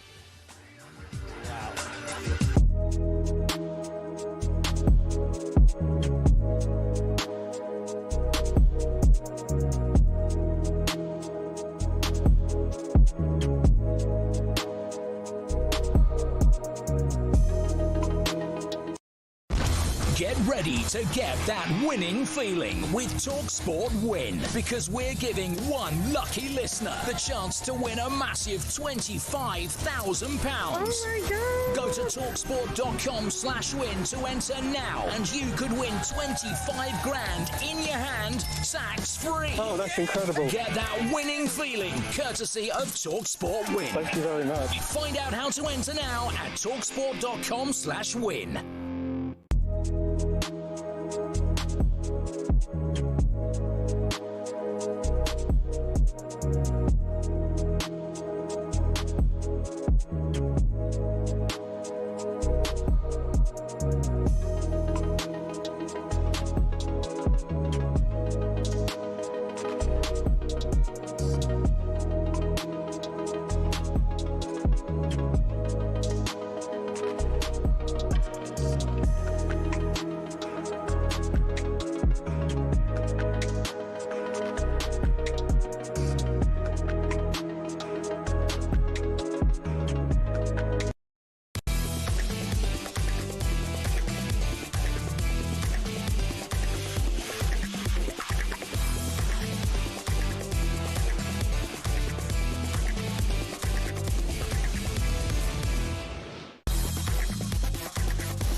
listening to Jim White, Simon Jordan, Martin Keown. We're live in talkSPORT with Selco Builders Warehouse. It's where the trade go. Thanks to those who called in, incidentally. Remiss of me, because many of you, we asked you to call in, you call in. And we're thrilled about that. Thanks to the Celtic fans who came to air off the back of us hearing live from Martin O'Neill. And thanks to the Hearts fans as well, who somehow managed to summon up the strength to take a phone in their hand and give us a call after the events of the weekend. And it doesn't stop there. Xabi Alonso in at Chelsea, Michael Carrick in at Manchester United. So Chelsea have confirmed the appointment of Alonso as their new manager. It's a 4-year contract. He'll officially take charge on July the 1st, which isn't that far away. And at Old Trafford, Michael Carrick reportedly will sign an initial 2-year deal with the option of an additional 12 months. Simon, alongside Martin Keown in studio. What do you think, Simon? Are they appointments that take Chelsea and United back to English football's top table? Well, for all those that made the observation who would want to go and work for Chelsea and they won't be able to get an elite manager, that's kind of in their face, isn't it? Because they've gone and got one of the most sought-after managers around. People forget about Alonso. He hasn't managed for that long. He's only managed 174 games. So despite the fact he's got this elite reputation, primarily because of the fantastic achievements of Leverkusen, you've got a different one at Real Madrid in terms of his experience there. Look, I mean, Chelsea have made a big production, haven't they, in their press statement about how this is about bringing in a manager, a coach, how they're going to integrate him into the management team, and how it's going to be a consultation about acquisitions and recruitment's a big part of it, and how they've learnt the lessons from the past. In many people's minds, most Liverpool fans, or a lot of Liverpool fans, were alluding to the idea that Alonso was going to be their manager. So on that basis, one must have to consider he's a very good manager, because if Liverpool fans want him and Chelsea have got him, it might tell you that Chelsea have maybe learnt some lessons. They're going to perhaps behave differently in terms of the way that they operate with their managers, recruit differently. I think recruitment is the big thing for them. But it's a big statement, right? Because Alonso comes with a big reputation, but behind that isn't a great body of work. This is not appointing Carlo Ancelotti. This is not appointing someone that's gone and won a serial amount of trophies. This is appointing a manager that's had one really phenomenal season. Well, he was a bright young manager, wasn't he? Yeah, with a tactical intelligence that was rarely seen. To go into Bayer Leverkusen and change that system to a 3-4-2-1 system, everyone looked at it and went, wow. Went unbeaten, Jim, in a domestic season. That was quite remarkable. So I do think he is the bright young thing. Yeah. And I do feel this is a chance for Chelsea to sort of like reset and go after, a real success, backing a manager. Get that right first. I'm not sure they've done that. What are we now, 6 managers? Yeah. This made the 7th since the new company have been in charge. So this one now has to work now. Real Madrid. How significant is the title? Manager. Maybe Enzo Maresca was right all along. Give me all the responsibilities of a manager. No, you're the first team coach. I think that's the bottom line in all this. But I don't agree with that. And I'll tell you why I don't agree with it, because I think it's an optics game. If you are sat there, your predominant responsibility as a football manager is to coach the first team and to be involved to some extent in making sure that the players that are recruited for you are useful to you to be able to produce the first team, which is commensurate with your responsibilities. Other than that, what is it you want them to do? What other responsibilities do you want a manager to have? They don't want to run around the world scouting for players themselves. They don't want to be doing anything other than really coaching the first team. They want control. So why have they named Alonso manager? Because I think the way that the media has alighted upon the fact that there's so much outside interference, the owners are heavily involved and they need to change the direction of travel. And if you look at the briefing, they're making a big noise about integration. So they're now doing it for the optics. Oh, absolutely. I don't think he's coming unless he gets the manager's job as manager. But again, I'd like you to define to me then, what is the difference between a manager and a coach? Because the manager, if you're saying to me the manager is going to be given carte blanche to go and sign players, but again, okay, on what basis? So are you suggesting that a coach... Final say. He gets final say. So are you suggesting... So you're saying that manager gets final say. So when it comes down to the tens of millions of pounds, there's nothing about what Chelsea have said. There's nothing about Chelsea's press statement that have said anything different than the fact of the matter is they've given them a manager's title. I think they talked about a collaboration, didn't they? The partnership. So with the director of football and all those people. There's 6 of those, by the way. But this is all nonsense, because we all know, all of us really know, that when it comes down to it, this mythology that managers aren't involved in the decision-making process around players is nonsense. There were a few exceptions when owners have gone rogue. That's your interpretation, isn't it? Because it's but from the outside, it looks like something different is happening at Chelsea. Yeah, but you know, so they've had to work though to remedy that. But we got to stop perpetuating the myth. and allowing managers to get out from underneath, because managers are involved in the selection process. They may not be involved in the finances because it's not their bloody money, but they are involved in the decision-making process. Maresca didn't leave for no reason. Maresca left because he's a bloody child, and he behaved like a child. So if he comes in, then he's not allowed to buy senior players of a certain age. He's not coming, is he? So you have to say there's going to be a different change. But there's an assumption. Method. There's an assumption, and it's an assumption on our part, and I think it's an unwise assumption that managers are not involved in the decision-making process. If a manager is recruited and he's told you're going to be given exactly what you're given and you have no say in it, then most managers wouldn't want to work in that environment. Yeah, but I think it's more respectful for the manager. I think he can have a say in all different departments, and there's got to have to be a change there. So he can't keep signing players for 8 years on this basis that these huge contracts. I mean, how are you going to get anybody out of the building with all these lengthy contracts? What monies are you getting back in to then start the recruitment process? If you understand the process of why they sign them on these contracts, you might be able to answer that question more easy. And the big thing that stops people from getting out the door is the salary that they're on. And if you look at the structure of what Chelsea have done, it doesn't prohibit them from selling players 4 years into their contract. It protects them from being able to be pillaged by other football clubs that might have to take their players at 2 and 6. But it doesn't stop them from selling the players because their base salary is so low. So they've covered that bridge. But to go to the original question, which is, are managers involved? But who in that group is worth what they've paid for them? So they're Fernandes, 100 million or so. 105. 105. Is he? Do you want to look across the group of players? I mean, look at the group of players that are being bought. Look at what Newcastle paid £75 million for. Look at Gyökeres and what he's done this season. Is he worth the money? Looking at Chelsea. I'm looking at Chelsea and looking at their recruitment. I don't think it's been fantastic, is it? They're not winning trophies. Economically, they win the Club World Cup. Logistically. They win the Club World Cup, but I think there's been one or two there. They've not got the right balance in their group. Of course. But is that? But again, the question is, the assumption is the bottom line is, Osama, with Alonso now as manager, no longer it would seem will there be a situation that somebody above him says you need to take, some sporting director says you need to take that player off now for his own good, blah blah blah, and that's what Maresca reportedly objected. Yeah, but that's a misrepresentation, because what actually happened, from my understanding of it, is that Maresca embraced the medical department, wanted to use the medical department when it suited him, but when the medical department reversed against his own thinking, he didn't like it. So you've got a medical department you embraced. I want the best medical department. I'm going to use the information, except. But when you're the manager, that's your call, isn't it? When you're the manager, so in order that doesn't happen again. Now that this guy is the manager, that doesn't happen. Maybe I'm in charge. I make the calls. Chelsea ownership. Yeah, maybe. Chelsea Tottenham. Maybe come back on Wednesday and tell us who's right. Maybe I'm blind to this particular spot, and I'll take it on board. But I actually believe that managers are given far more courtesy than the media allow it to be represented. They are involved in the decision-making process, except, of course, when the decision-making process goes bad, then they're nowhere near it. You ask a manager, do you want to be involved in recruiting players and scouting around the world? No, I believe them all don't. Do you want to run around and do all the diligence behind it? No, I don't. I want to be given the end product. So what is it you want to manage then? You want to be involved in the process. Well, you're involved in the process to the point where you want to be involved. Simon, a manager, it's nonsense. A manager who takes Absolute no notice. Nonsense. A manager who takes no notice of the players coming to the football club is a manager who's going to fail. But of course, a manager should take. Of course, you need to know what. But players that's you not want. the picture we're painting. What we're saying is that people are making decisions again. You know, you don't want any of these players. You're having them anyway. Now that's nonsense. It's absolute nonsense. And I guarantee you that Chelsea will operate with Alonso exactly the same way as they operate with Pochettino. No matter what you're told by the Chelsea ownership when you're cuddling up tomorrow night having a cup of tea. I've just been an owner. You'll come back and accurately tell us why Maresca went. I know why Maresca went. No, but I know why he went. But no one wants to hear it because apparently I'm a Chelsea shill. I was a Tottenham shill. I mean, I couldn't give a monkey's about his football clubs. Why is their version of the truth the version that you back as opposed to Enzo's? Should I tell you why?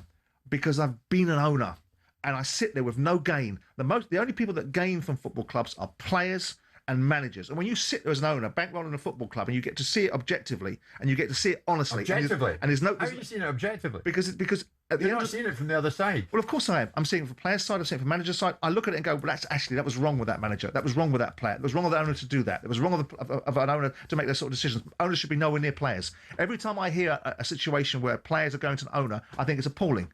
Owners do it. I think it's wrong.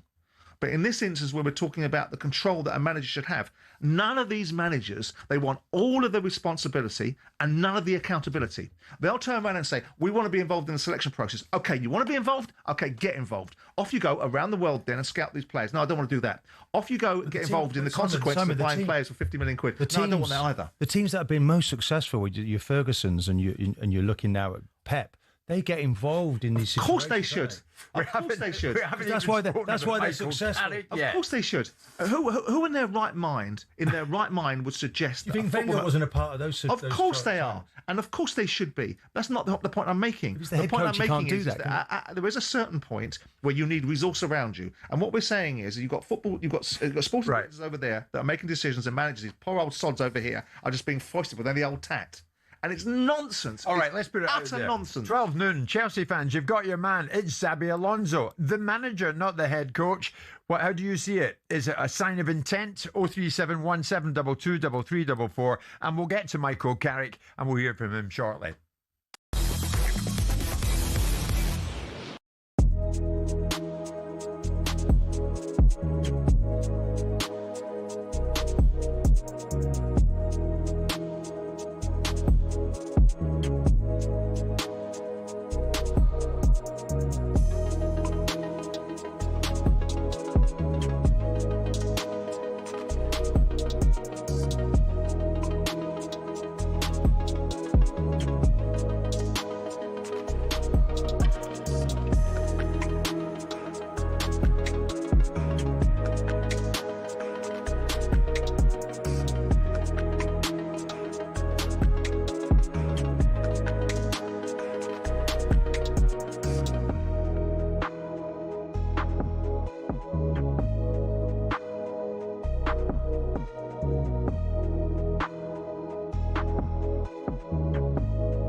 So what?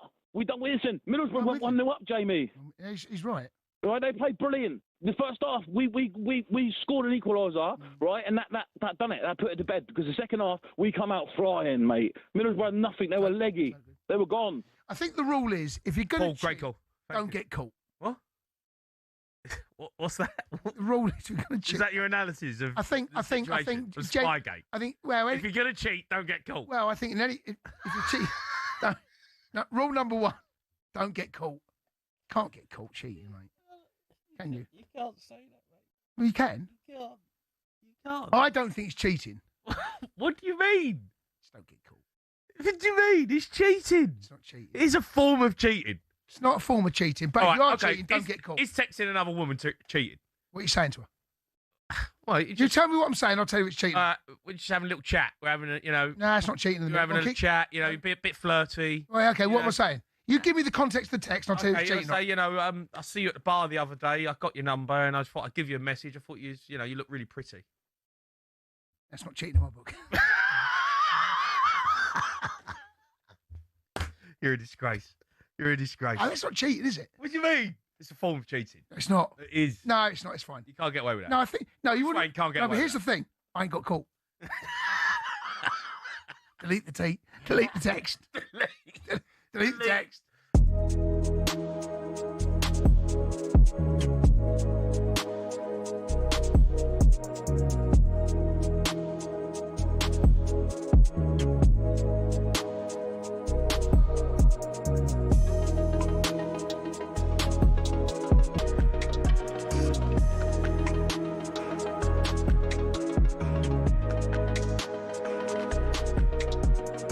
talkSPORT Sports Update, powered by the Nissan Van Range. Commercial vehicles that go the distance for your business. Search Nissan Vans or head to your local Nissan Van Centre.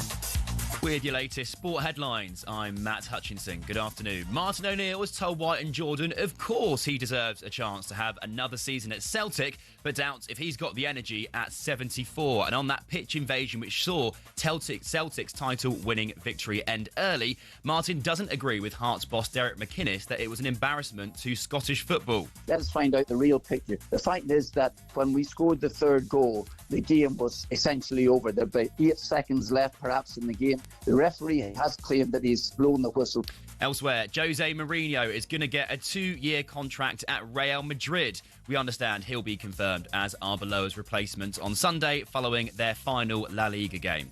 Meanwhile, we're also being told Xabi Alonso will bring 4 of his Madrid backroom staff to Chelsea when he arrives on July the 1st. The club's current keeping coach, Ben Roberts, and set-piece specialist Bernardo Cueva are staying on to work with Alonso. talkSPORT's chief football correspondent Alex Crook says Mo Salah's criticism of Arne Slot is disgusting. The Egyptian said Liverpool should return to the heavy metal football Jurgen Klopp was known for. So should Slot let Salah say goodbye to fans at Anfield on Sunday? I think he's damned if he does, damned if he doesn't. Most managers, I think, would say to Mo Salah, well, you're not playing last day of the season. You're not going to get that Anfield send-off. If he does that, he's going to completely alienate any of those Liverpool fans who are still backing him. Well, several Liverpool players who are staying on have liked Salah's post. And Arsenal will take a giant step towards winning the title if they beat Burnley at the Emirates tonight. That one's live on talkSPORT from 7. talkSPORT News. The Deputy Prime Minister insists there'll be no timetable for Sir Keir Starmer to resign, and a 55-year-old man has climbed Mount Everest for the 32nd time. Emma has more news at past. talkSPORT weather with QuickFit. You can't trust the weather right now, but you can always trust Pirelli tyres. In stock now at your local centre. Visit quickfit.com and book today. We're expecting a cloudy afternoon with some showers for most of the UK, and thunder is possible in eastern areas.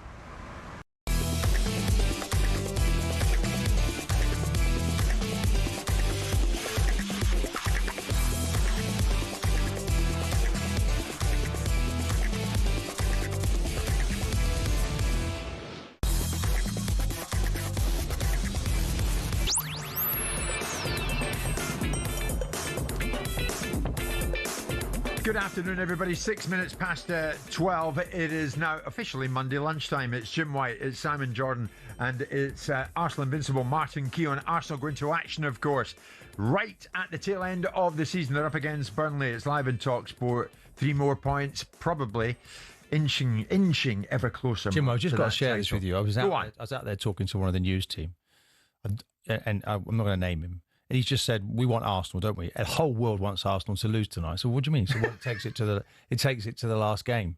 Be great, wouldn't it? Be fantastic news. What a story that would be.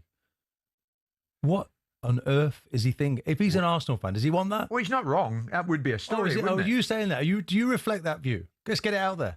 Well, would it not be? Look at this. Look at the story. See Arsenal lose tonight. Look at the story we've just been discussing about Celtic and Hearts in the final day up north. Both teams, Jim, they both, 8 games that Martin O'Neill's team won and then 7 that the Hearts, they both went right through to the last game. I want to see Arsenal win tonight. I want to see Man City lose tonight because I don't want your lot parading around at Selhurst Park any more than I have to. I want them already to have won the league. But it's just interesting because, you know, the so-called neutral. Or it's a neutral. Or is there a neutral in the news world? All right. And you're not going to name names. There's a news story. Well, that's what they want, don't they? The bigger story. It's bigger news if Arsenal don't win it right now. That's media. That's why I wanted. But I couldn't care less about West Ham. I quite like to see Sullivan in non-league. But the fact of the matter is, I wanted them to win yesterday. So exactly. It's goading. People are in your face saying it. You can't even have a conversation with people. A member of the news. Let's get. Well, you start this. Let's sort this out now. A member of the news team somewhere out there in the 17th floor of the news building. He's hiding now. Look, he's hiding. He's hiding. Probably some 17-year-old. I've got a rough idea who it might have been. Took it upon himself. Am I right? Yes. Or herself? Himself to say that if Arsenal blow it against Burnley, he wants Arsenal to blow it, and Manchester City win at Bournemouth, wouldn't it be great to go to the final day? What was? Yes, exactly. What stands out? So what's goading about that? Well, it's what Arsenal fans have to deal with in the workplace. But one of the most down the country, one of the most memorable right now. You know the best way to deal with one of the most memorable achievements. Surely it goes back to 1989, watching Michael Thomas score that goal at Anfield. Exactly. And the last game of the season, were people goading Arsenal not to win the league? Then. It's just about the intrigue of a story. If you go around the news cycle every day, repeating who said what, when, and why, something different creates a different energy. Right, the Michael Thomas moment, the Sergio Aguero moment. Absolutely. There's no politeness. People just say it to you now, just wherever you go, in your face. Dear me, you're still crying agenda, Martin. Come on, Arsenal. Agenda. Let's get it done. Last time to name the person who said that to you. I'm not going to name names, Jim. No. You know me. All right, okay. I'll name a name, Michael Carrick, because while we've been talking about Xabi Alonso going in at Chelsea, Michael Carrick reportedly will sign an initial 2-year deal with the option of an additional 12 months. Why? Because he's guided the club to Champions League qualification since taking over from Amorim in January. In 16 matches, he's had 11 wins, 3 draws, 2 losses. The last win, of course, just there at the weekend. This was Carrick on the pitch talking to the faithful. It's a huge thank you for me for the support this season. You know, we enjoy the ups, we enjoy the downs, we support each other, and the best thing about this place, as Cassie's just said it, it's you lot, it's the supporters, and the thing is for me, just 1 minute, it's easy to support, and it's easy to enjoy, and it's easy when everything's good and everything's nice and everyone joins in and everything's great. Really support, and I think the connection I've felt from the moment I walked in this place 20 years ago is it's some of the challenging times and the tougher times. It's when we stick together, and this place is incredible. You know, you're a one-off, and that's what the football club's all about. So thank you. Michael Carrick talking to the Manchester United faithful. So Alonso in at Chelsea, Simon. Carrick in at United. Who's got the tougher job? What's he going in as, head coach or manager? Because if he's not going in as manager, he's buggered. He's going in as head coach. Well, then he has no chance. He won't have any control over who they buy. I'm not sure. I mean, we've spoken about... I mean, it'd be interesting to see what Martin thinks of this, because obviously as a player, with someone that's come in to do a job on the back of somebody that's done a bad job, he comes in. Whatever Amorim did badly amplified what Carrick has done well. So the idea that Carrick has done well, which he has done well, if you look at his performances, he's beaten everybody that he needs to beat. He's beaten all the top sides in the division, including Arsenal. So with that in mind, you look at it and say, well, come on, he's done his resume. For me, he becomes Manchester United manager or head coach or whatever the terminology is when the season starts next year. And then the rules of engagement have changed.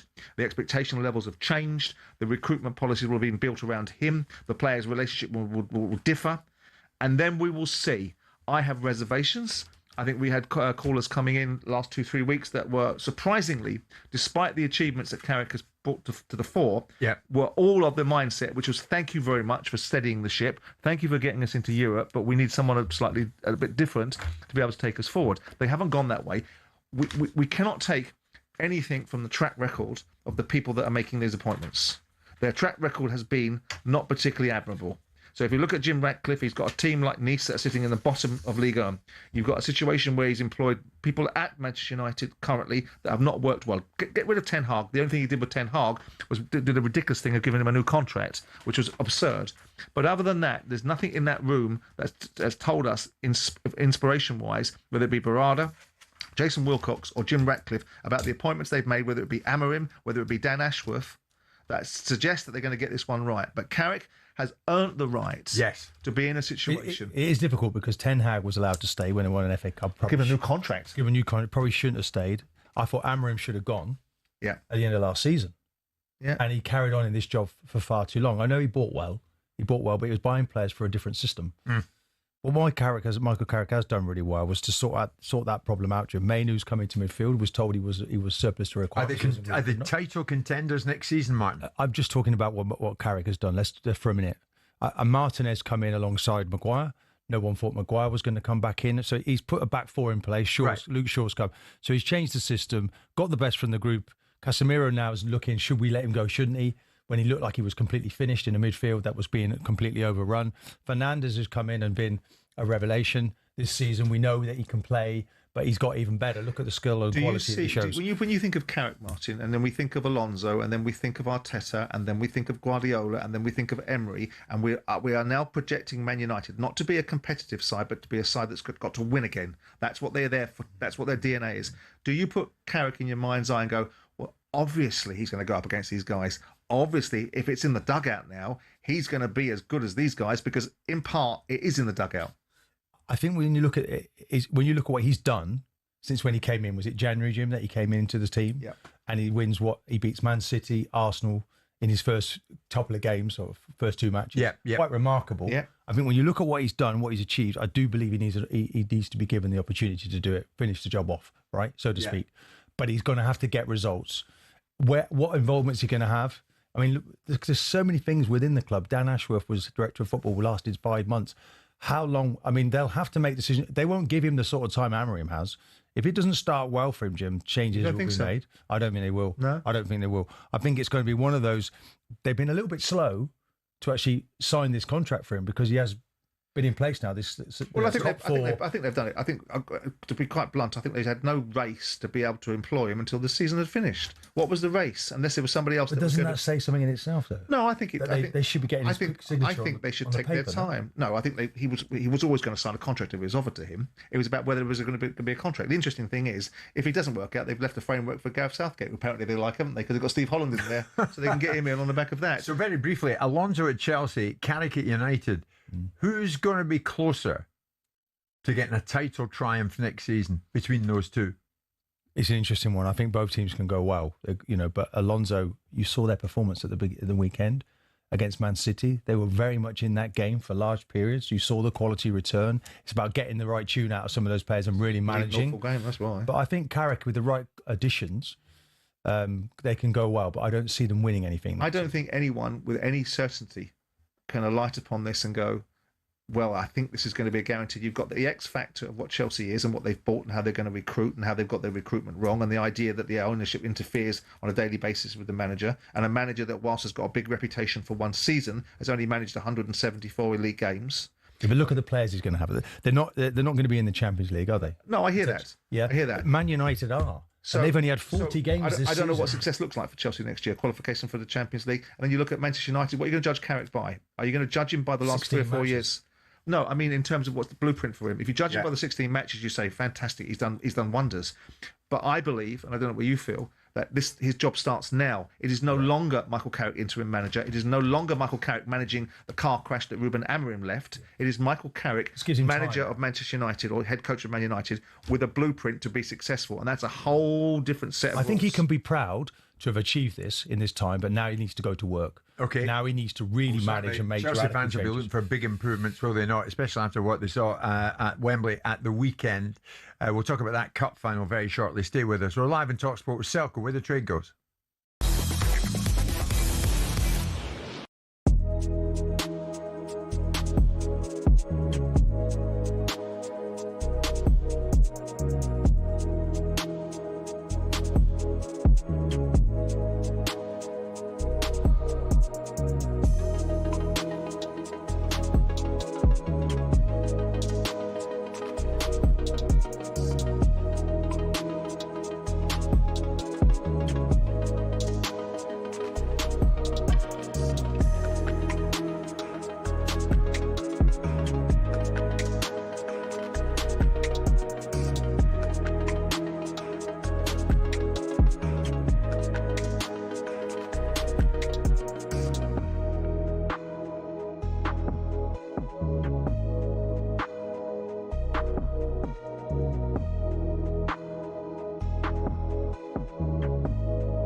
As we alluded to yesterday, Southampton are likely to face a sporting sanction if they're found guilty of spying charges. As a result, they could end up being thrown out of the playoff final to be replaced in that final by Middlesbrough instead, the team that they put out last night at the semi-final second leg stage. We said we'd look into this more thoroughly from a financial, legal expert point of view, and the very man who fits that bill is sitting to my right. Stefan Borsten joins us live in studio. And Stefan, good morning to you. Hi. We'll get into how this may or may not play out in the courts. Is there a precedent, Stefan, for chucking a team out of the playoffs? Well, it happened to Swindon, but it was different. Well, not in terms of the playoffs, but in terms of sort of annulling the promotion. But it was a different situation. I mean, there's no situation where you've had it all come to a head within this small window around the playoffs. In terms of spying / espionage, there's really very few cases anywhere in football in respect of this. So you've got the Leeds situation that we know about, where it was systematic. They ended up with a £200,000 fine. And effectively, the other part of the sanction was to vote in favour of the rule that then came in. This rule that we're now talking about in terms of the 72-hour rule. That was part of the agreement on that. So that brought the rule in. The only other case is actually from the from the Olympics with Canada's women's team, and FIFA in 2024 docked them 6 points.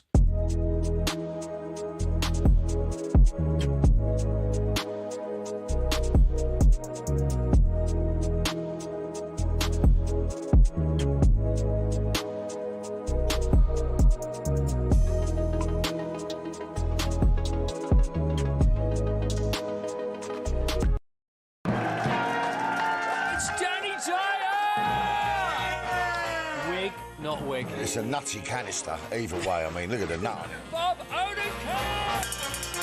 Saul was great. He was just a breath of fresh air.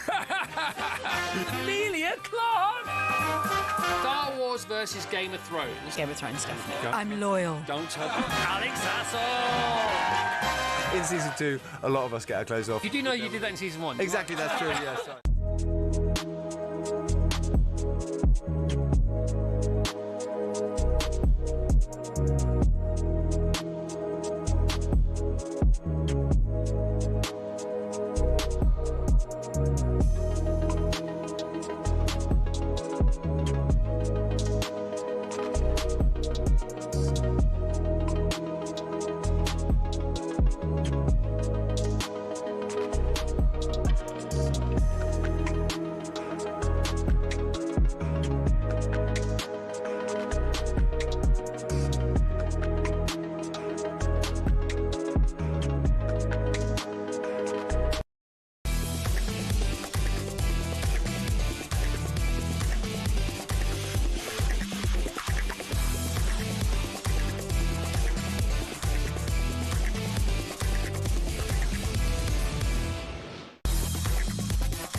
It is Jim White, it's Simon Jordan, and it's Martin Keown. We're live in talkSPORT with Selco Builders Warehouse. It's where the trade go. Shows you what a busy Monday morning it's been. We haven't even spoken about the cup final at the weekend. And Manchester City completed the domestic cup double following their League Cup victory by beating Chelsea 1-0 in the FA Cup final at Wembley. In a broader sense, it completes Pep Guardiola's 20th trophy haul in 10 years at Manchester City. So where are we at with Pep? He's got 1 year left in his current deal, yet speculation about whether or not he leaves this summer abounds. And, whether Simon likes it or not, Enzo Maresca, the favourite to replace Pep, should he leave. Now, Pep was in the mood to get out of Wembley after they'd won the Cup, and why wouldn't he be? But Alex Crook got in front of him and, albeit briefly, put it to him. What about your future? We know how much the FA Cup means to you. Just finally from me, will you be back in January to try and defend it? We'll be here. And for sure we play the Community Shield. And you personally? That's for sure. Thank you. And you personally? Thank you. So he leaves. What is your gut feeling, Simon? Well, the man keeps on saying he's staying. I mean, I don't understand. I mean, he keeps on saying to everyone that asks him a question, he will be here. He was asked after the FA Cup by repeated journalists the same questions. They keep on saying he's going to be here, so I assume he's going to be here. Yeah, I mean, he does that and then does stuff like that. You know, leaves you hanging, literally, that you don't really know. He's done that in a few other interviews. Why not just say, you bet I'll be here. Let's go on for the 21st trophy win. Well, maybe he's fed up with being asked the same question, so he thinks he'll throw a little bit of a different answer into somebody to liven them up a little bit. I personally can't imagine Manchester City without Guardiola even going into next season. Well, first of all, after everything he's done, let's say massive congratulations to them for winning a domestic double, Jim. Never easy to do that. You'd like to congratulate them? Yeah, go on. Of course, because that's right. That's right and proper to do that, and they might get a treble. You know, and it's. I think actually, he's created an uncertainty within his group, which they seem to have thrived upon. Because people, sometimes you need to reassure people, no, I will be here. This group don't seem to need that because they don't really know. You ask the players, they don't know either. Is he going to stay, isn't he? We've seen many great managers before, Jim, announce they're leaving. Klopp did it, didn't he?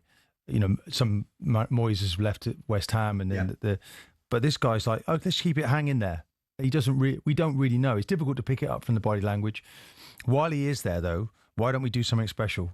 And I get the feeling that's how they are as a group. Let's just go and win something. While we've got him here, let's learn from him. Yeah. He looks as if he's just as motivated as he's always been. He doesn't look like somebody that's going to jump or he's going to leave the football club. You know, when he does go, that's going to be not going to be a good day for them. And I imagine they've already got contingency plans in place. But let's enjoy him while he's here, Jim. And, you know, I don't see him going anywhere. That would be but Bernardo Silva is the one that I find strangest of all, that he's leaving now at the age of 31 because he still has a great deal to offer. Yeah. You see it on the pitch. He's like I call him the SOS player. If you're at the back, you don't have a pass, he comes running to help you. He just gets everybody out of trouble the whole time, particularly the players who've not won things in the past. I agree with you on Bernardo Silva, but Bernardo Silva's been talking about your beloved Arsenal. I don't think you're going to like that. Let's hear from Arteta, because Arsenal going against Burnley tonight is live in talkSPORT. And of course, as we know, City play Bournemouth tomorrow night. What's the situation at the top? Arsenal on 79 points, City on 77. This is Arteta going into the match against Burnley. Well, the team is really present. It's just is living the moment. It's emotion in a really good state. I think the energy level is the right one. We have most players available now. Okay, we lost Ben the other day, but the other ones are coming back as well. So yeah, and everybody obviously is so enthusiastic and so positive about the way that we can finish the season. Where are you at with your team at the moment? Because I tell you where Bernardo Silva of Manchester City, Martin, is at with Arsenal. He says they've been growing, and it's a team that's been together for, 5 years now. So it's only natural that they would man up a little bit and start challenging for titles. He says, I do believe our main rivals were Liverpool, by far. I also believe, and I know this is very subjective, that if we were not in a transitional season and if we didn't make so many mistakes, we would have won this league.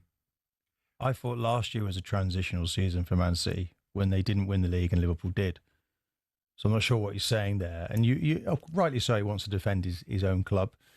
I think Arsenal, the last 3 seasons, Jim, the last year that City won it, I think Arsenal won 16 out of 17 games at the end of that season, and City just kept going. They won 17 games on the bounce. Yeah. Quite remarkable. You have to look at and respect your opponent and what you've been up against. But there's no doubt that Arsenal are emerging and keep going. And Well, at some respect point, there from him, though, is there? I mean, I don't think last season was a transition season for I don't think he's for Man being City. totally I think- disrespectful there. Well, Do I you? think man up. I don't see it as that. I don't see that he's really having that much. The only reason they're going to win the league. Maybe it's about time they said I they don't took the gloves off. Short, and short started having a go. of saying the fact that they've been crap most of the season, Man City, and they've handed you the Premier League. I'm not sure entirely how much more disrespect. Well, I don't think that. I think that's true either. I don't think Man It's City. only would- natural they would man up. And he also says, no, I'm not in love with Arsenal. Well, you wouldn't expect him to be. What he's saying, out there saying it. Yeah, but he feels like Liverpool are the team that they really were. This up is the against. transitional season. I think you're wrong, Martin. I think last season was a season of decline. I think Man City were in decline last season. They still bought. They may well have done, but they fell off a cliff. Were they not transitional signings? That doesn't make any difference. We're talking about what the transition period was. They went into decline last year. This is the transition season. A better Man City side would have chased you down, in my view. So if they don't win it this year, it'd be 2 years without a Premier League. Then. And I'm delighted for that. Which would be unprecedented. I'm delighted that Arsenal are going to win the Premier League rather than Man City, because who wants that monopoly? And we don't know who's going to win it yet. But let's call things for what they are. I think he's absolutely right. I don't think he's right to say Arsenal should man up, but I do think he's right to say that if we hadn't been in a transition season, that there would have been a better Man City. This is not the Man City side that chased down teams before. This is not the Man City side that came over the hill and finished the season like an express train. This Man City side were dreadful against Everton. The FA Cup final weekend was as poor a spectacle of a global football match as I've seen for some time, because it was dreadful. So this Man City side is nowhere near what they were once before. So I think he's right, but it doesn't alter the fact that Arsenal have been the best team in the league and deserve to win it. Do you think, Martin, if Arsenal do end up winning the Premier League title, they would indeed have been seen to have manned up? No, they've won it on their own accord, not just because somebody from another team tells them to man up. They've been working towards success. I'm trying to say the last 3 seasons they've been working towards this. Do you know, so this will be the 4th season. It's not the first time where Man they've City been in the player has first made 2. observation. Remember Kevin De Bruyne came off the field when they beat them 3-1 at the Emirates, talking about this side. Yeah, maybe one day they'll come along and be a team like us. But not yet. But all those guys were still there, weren't they? The De Bruynes, all these Walkers, they were all still at the club last year. Are you thoroughly expecting Arsenal to beat Burnley? Of course, Arsenal. Yeah. Are you thoroughly expecting Manchester City to go to Bournemouth and beat Bournemouth? They'll win that. So we're looking at a final day that sees Arsenal travel to Palace and City host Villa. Yeah, and Villa would have obviously just 3 days after a European Cup final as well, which they play against Freiburg on Wednesday night. So and Palace have a cup final 3 days after. Arsenal. Yes. So which one of those is worse? Which one? Which one is more favourable? I think going to Palace. I think playing at home is more favourable.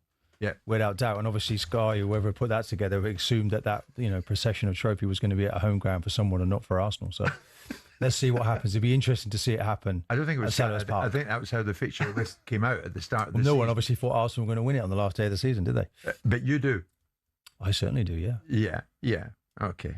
And that individual you were speaking to in the last break, this unnamed member of the team out there, who said quite innocently, it'd be quite good to go to the last season, be good if the whole thing goes to the last day of the season. No. What he said, he was also part of the fixture committee that drew the fixtures. It'd be great. Sure. He said it'd be great if Arsenal lose to Burnley. Oh, it'd be great if it, and you saw that as goading. And I thought, okay, We'll get to the bottom of this before we go at 1. It's 12:30.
You've got Madonna, Shakira and BTS are going to headline the halftime show at this summer's World Cup final on July the 19th. The halftime show during last summer's Club World Cup in the United States between Chelsea and Paris Saint-Germain lasted more than 24 minutes. This is going to be the first time that there has been a halftime show at a World Cup final. I've got a terrible feeling that you're going to tell me you have no problem with this. No, I haven't got an issue with it. Oh, God. But then I'm used to... Listen, I love American sports. People know that. I love American sports. I love the Super Bowl halftime show. Of course, it's not going to be for everyone, and I get that. I've got no issue with that at all. But what they're going to have to do is make sure that they've got plenty of bikes in the dressing rooms, the warm-up areas to keep the legs moving, because I've been to halftime, 24 minutes, that is long. Especially when the intensity of the game, then you go in and you cool down a little bit, and then you talk about 24 minutes, 25 minutes before you get yourself back out there. They have to keep Aaron, you know when you say that you love American sports and you therefore don't mind the intrusion of a halftime show, I kind of get it. I went to a Super Bowl. Snoop Dogg was there. That was unbelievable, that one. Yeah, and that was great because it was a Super Bowl. But I wouldn't necessarily want that at an FA Cup final. I think when you buy into the American experience, you get the American experience. Why are we getting the American experience in a game that doesn't necessarily need one? Probably because it's in America. I think if it was elsewhere, it probably wouldn't be. That wouldn't be the case because it's in America. Although we started to get it in Champions League finals, haven't we? We've had Dua Lipa at a Champions League final. Yeah, you know, I get it. It's not for everyone, and I've got no argument. If people come on here and say, "Nah, it's rubbish. I hate it." Then listen. You're going to get no argument from me. I just quite like it. But then also as well, it depends on the act. Like, listen, Shakira. I know a couple of her songs. Madonna. I'm not a fan of Madonna. I know she's a legend, but that's not my cup of tea.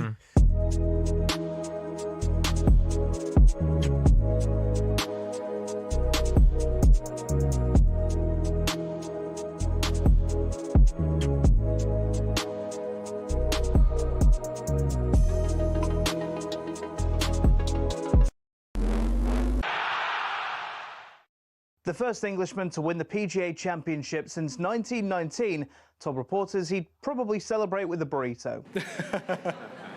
I do love Chipotle on the road, so yeah, probably later tonight, if it's still open, we'll probably go to Chipotle. The unfancied world number 44, Aaron Rai, holed a 70-foot putt on the 17th at Aaron & Mink in Philadelphia to win his first major trophy.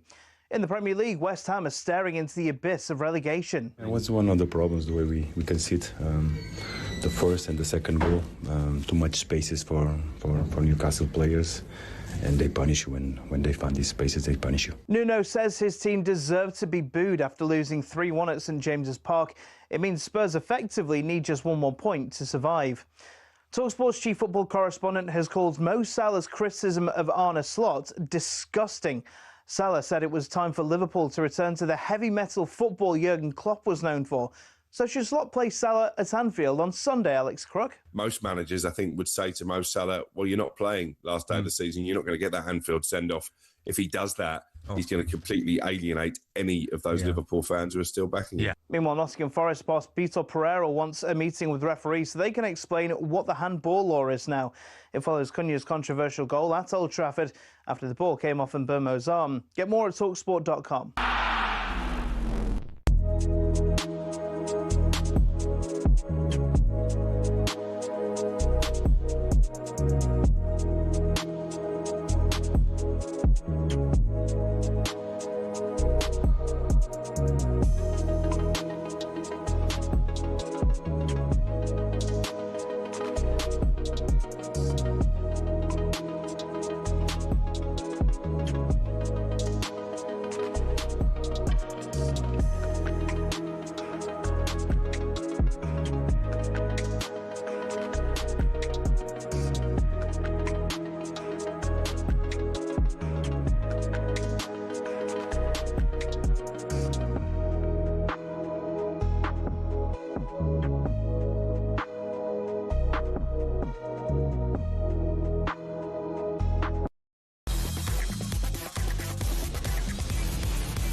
Jim White, Simon Jordan, Martin Keown were live in talkSPORT, live on your TV as well on this busy Monday show. When I mention the name Simon, Martin, I'm sure you'll both remember the name. It's been 20 years since the death of Cayenne Prince. Now, Cayenne was a very talented young pro footballer playing for Queen's Park Rangers when, just at the age of 15, Cayenne was murdered outside his school by a young person with a knife, and Cayenne was trying to break up a fight when that moment came. In 2008, Cayenne's dad, Dr. Mark Prince, started the Cayenne Prince Foundation, which helps battle knife crime, empower young kids, push them to make better choices in their young lives. Today, the Cayenne Prince Foundation launches another campaign, a new one, the Champions Club. Let's get more on this. I mentioned him. The founder of the Cayenne Prince Foundation is Cayenne's dad, Dr. Mark Prince, and Mark joins us live in the show. Mark, it's been a while. It's so good to speak to you. Thank you so much for joining us. Tell me about the Champions Club and what's going on with it. Yeah, thank you so much, Jim, for inviting me on the show. I really appreciate that. The Champions Club is to expand, upscale the work that we've already been doing, that we've shown that works. We've demonstrated that the way to handle this youth violence is through prevention. The way to handle it is to teach young people how to think, not what to think. We need to help these young people to build resilience, have purpose, to have a self-identity, to be able to build a relationship with themselves, that they know how to treat themselves well and take action. Because if we don't take massive action on our dreams and our goals, we're never going to achieve. So I've gone through this process myself, from being a homeless kid to becoming world #1 and fighting for a world title. Unfortunately, my dreams are shattered. I had an injury. But all of the things that's happened in my life, I've been able to shape it into a system and a model to teach young people who are disenfranchised that they too can make it. Out of the worst situations, they can turn it around.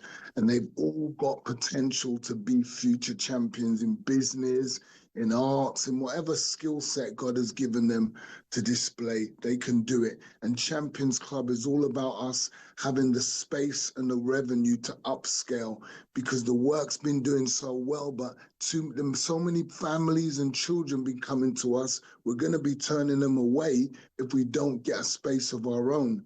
So we're asking the public, we're asking corporate firms to join us, because we want outcomes for them. After we've changed their mind, we want to get them into employment. We don't give them opportunities. We can't just leave them with this new mindset, right? So working with corporates allows us to get them involved in companies and get them to start doing their business and work, teaching them how to start working for themselves as well. And Mark, I know the Cayenne Prince Foundation does so much work in the area of research. You're so close to this. What would you say is the mood of young people today? Well, the mood for young people is like they don't have a purpose. They don't have hope and a future. Everyone's trying to be a YouTuber. Everyone's trying to be what they've seen works quickly, makes quick money. But in reality, they have to realize that every dream, every focus we have is going to be a process to get there. And we're helping them to develop the mindset so they can go through the process instead of trying these quick routes. You know, running into stores. I saw kids running into stores, taking out JD Sports clothing. Yeah. You know, that's unnecessary. You guys, they don't recognize they're ruining their future by doing that instead of, you know, putting their minds into action to develop their character. And that's what we're doing. And we've been doing it successfully. But now we're trying to raise the funds to get a premises so we could show this country that this can be done. And we just need a national model to spread it out. Sounds a very, very good idea, Simon. Well, I mean, headquarters absolutely. that kids could flock to. We know Mark. We had Mark on the show. I've seen Mark at boxing a couple of times. I have a great deal of admiration for him. And the key word that I took away from what Mark just said was about resilience. I have young children. I look at society. Mark has had the most awful things happen in his life in terms of losing his son. We've seen another young boy, Charlie Costa, whose father, Martin, that I've spoken to, who's lost his son through knife crime.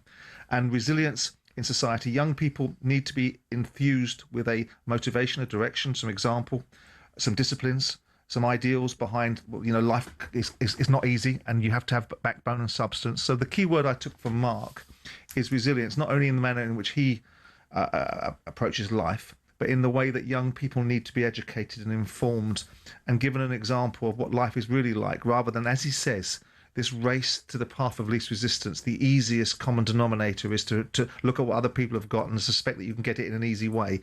Anything in life worthwhile is worth working at. Yes. So people like Mark should absolutely be supported in these endeavours, because they are a shining light and a leading voice that should be listened to. I think it's all, and following on from what Simon was saying there, Mark, it's all about incentivizing people, young people, isn't it? Yeah. You know, you're seeking better pay and recognition for youth workers, more long-term focus, greater prominence for community voices. You know, be active, be busy.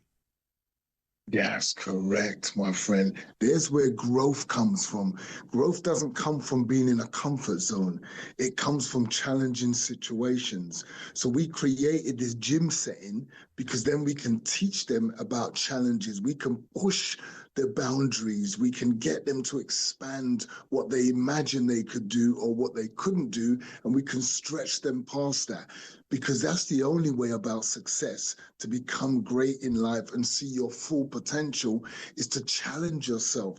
And this is what we're doing with the Champions Club. That's why we're asking people, because Cayenne's 20th anniversary, donate £20 towards donate to Champions Club 70490 to Champions Club, because everyone's like crabs in a bucket in the system of funding, and it's a messed up system. You know, our country's just broken in so many ways at the moment, with education, putting kids in isolation. Instead of getting to talk to them and understand what the problems are, we're doing what they do in prison and putting them in isolation, putting them in detention. Use that time well.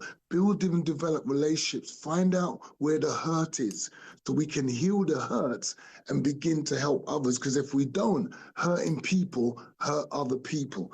And there's a lot more money saved in prevention for them to get to that point than it is to have them in court, trying to get them in prison for a jail term. It's quite an effort this foundation is making, Martin, isn't Mark, it? I can hear the passion in your voice, the emotion. You're basically trying to create futures for young people. And so obviously anybody who gets behind this charity, I think it's a really good thing. I endeavour to do that myself. But you're such a role model. Listening to you, we know what you've been through. Yeah. And Mark, we don't actually. None of us do, really. I was going to say that, Martin. It's a good point on which to finish. Mark, I'll finish on this with you, and we'll have you on again soon. Of that, there is no doubt. Cayenne was 15, played for QPR when the dreadful moment occurred, and he was murdered outside his school. And now we're talking about the 20th anniversary of Cayenne's death. So he would have been 35, my friend. How would you describe the last 20 years?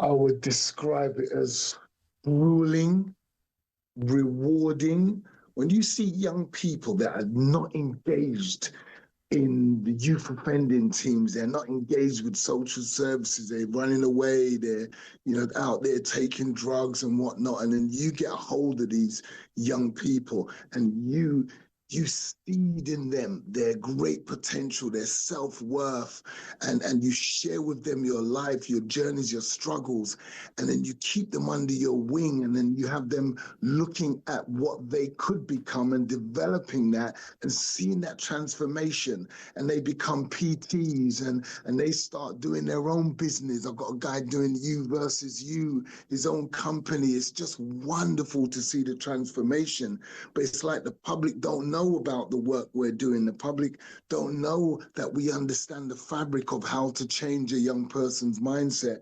So maybe they'll be able to help us and be involved in this transformation. Yeah. We can all do something. And if we can't, we can back the people that are, and we're actually giving real results. Mark, that is great to hear. Thank you so much for joining us, Mark. Dr. Please, Mark Prince. Yeah. We'll do that again. I'll give you a reminder, the Cayenne Prince Foundation, and that was Cayenne's dad, Dr. Mark Prince, who does incredible work, Simon, doesn't he? Oh, Absolutely incredible work. Yeah. And the Champions Club is the thing to watch for when you look up the Cayenne Prince Foundation. Absolutely. But thanks to Mark again. Absolutely. I mean, again, I make the point, he's a man of resilience. Installing discipline, resilience, respect into young children and kids that are going on the wrong tracks is something that needs to be done. And so, listen, people can support him, they should support him. Exactly. Dr. Mark Prince, thank you so much. It's just gone 1:45.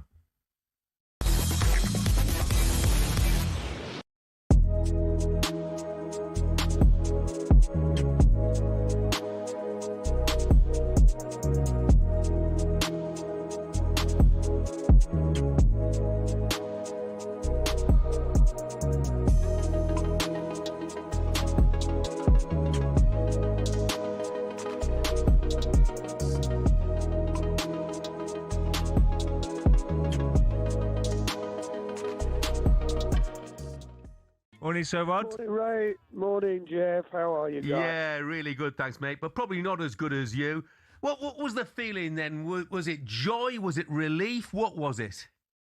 It was joy. It was mixed emotions right now because I'm just really let down by some of our supporters, coming on a pitch and starting fights and all that. It's just took the gloss off the whole day. And my heart goes out to the Jambos.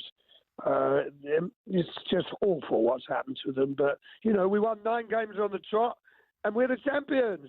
Yes. Rod, I've got to say, I mean, you've never had so many English people down here looking at the Premier League and looking at the north of the border saying what a running it has been. And I'm sure that you've had so much spotlight on the Premiership now, the Scottish Premiership, because of Hearts. Because it's usually Rangers or Celtic run away with it. Yeah, and it's made it so much better league, isn't it, by having someone else absolutely involved? Yeah. Good luck to Hearts next year. They've got money to spend, apparently, and I'd like to see them up there again. Because of that simple reason, it does make it a competition. It really does. But there's one thing I have to say. Both Rangers and Celtic, because of Russell Martin and this guy Nazi who took over, they dropped so many points. I think if those two hadn't come along, it may have been a different story. No disrespect to Hearts, but we'll see next year. Rod, Martin O'Neill, obviously, a legend. Martin O'Neill! Done a brilliant job. He says he feels rejuvenated. Would you like to see him? I think I know the answer to this. Would you like to see him stay on? Yeah, of course I would. It entirely is up to him. If he's healthy enough to do it, and I'm 81, I'm still doing what I'm doing, I'm sure he could do it. The fans, and most of all, the players adore him.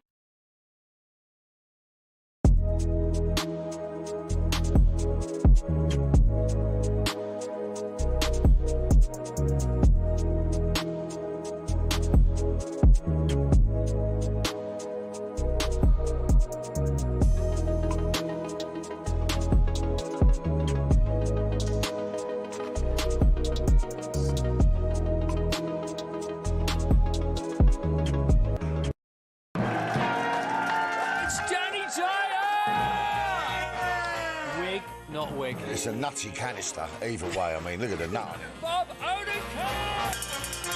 Saul was great. He was just a breath of fresh air. Amelia Clark! Star Wars versus Game of Thrones. Game of Thrones, definitely. Go. I'm loyal. Don't tell Alex Hassel! In season 2, a lot of us get our clothes off. You do know you did that in season 1? Exactly, that's true, yes.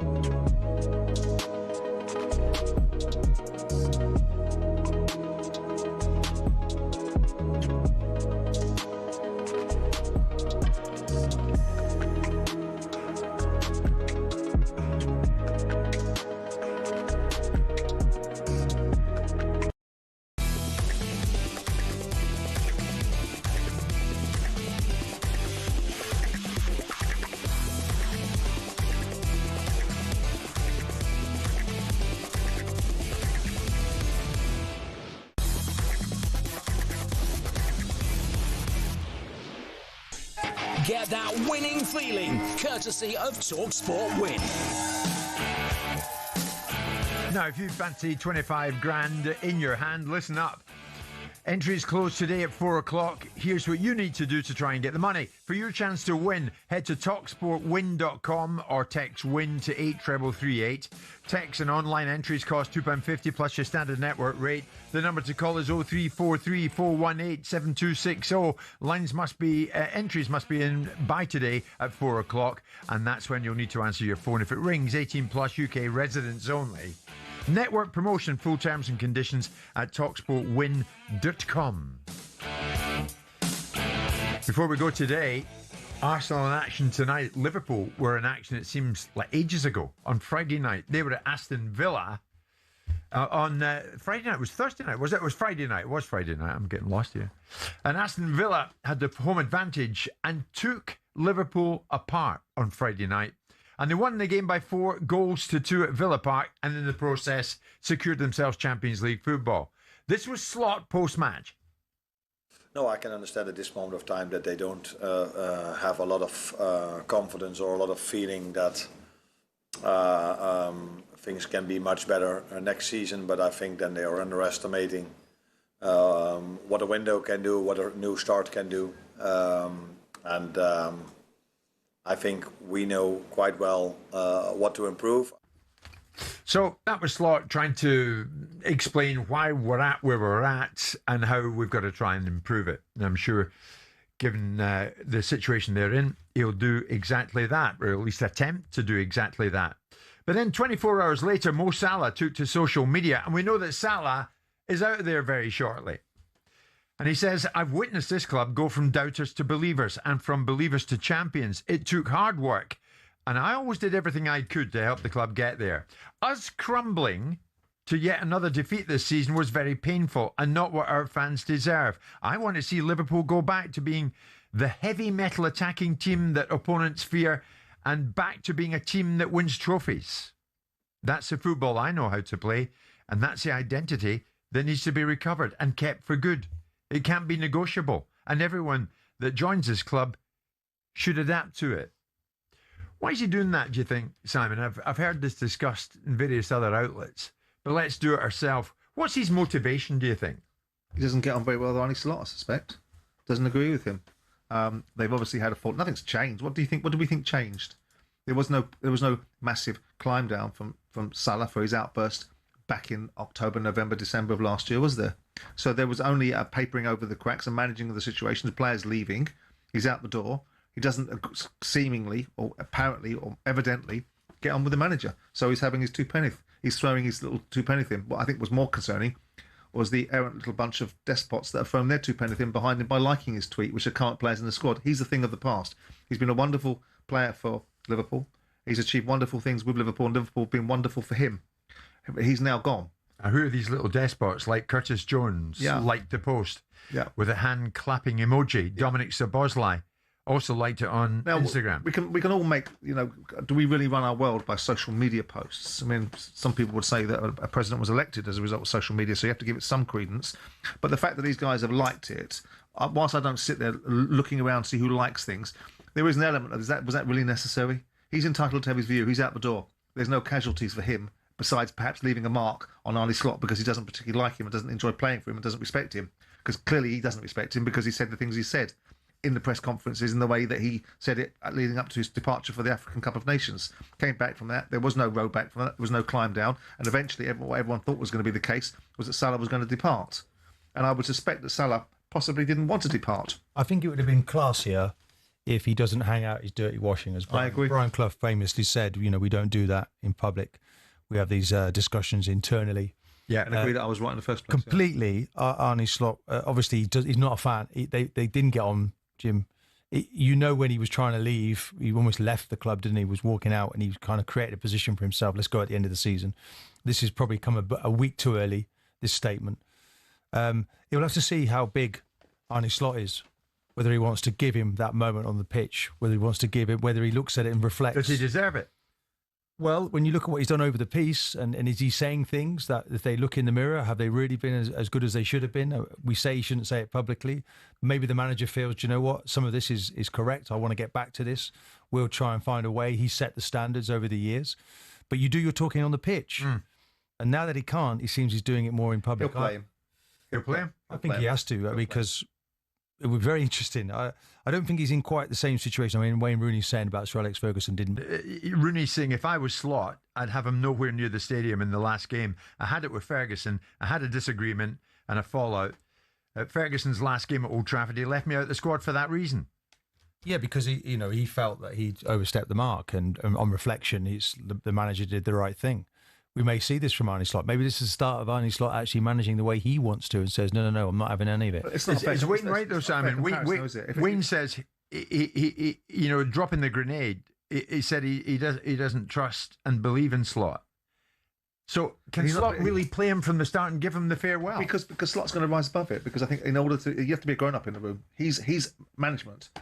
Salah's a player. So in order to be able to command respect and demand respect, you probably have to operate on a different basis.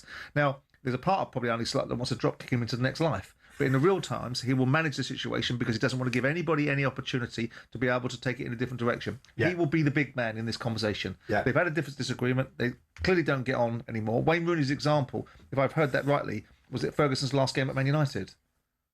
So where's the skin in the game for Ferguson then? He don't care. He's going out the door. But in this instance with Salah, Jim, so he came out publicly once before and couldn't be trusted. They found a way for him to limp to the end of the season, and he's done it again. It kind of maybe it underlines why they want him out. Okay. But the frustrating thing would be I don't want us to be little children that look at social media clips, but 7 first-team players liking it. They know the players that's know the worrying, what liking. But that's the worrying That's thing. the part I don't like. No, that's the worrying. Salah, fine, you want to be that way, off you go. The worrying thing for the manager is that they like it. That's the thing. Never mind all that. Arsenal invincible, Martin Keown. Do you guys beat Burnley? I think we could say that that's a game that we should be winning, Jim, now, isn't it? It's live in talkSPORT tonight. You're going to be busy. I'll be tuning in. You're Budapest bound, are you not? We will be at the end of the season. Hopefully that'll be another great night when Arsenal are not expected to win against PSG. Okay, we'll find out. Who was that employee you spoke to? Oh, we'll get to it anyway. Simon, see you tomorrow. No, you won't. You'll see me Wednesday. Oh, no, I won't. I'm down in Brighton at the Players' You're moonlighting somewhere else. Night. I'm looking forward to that. Take a day off, fella. Arsenal invincible, Martin Keown. Brilliant. It's 1 o'clock.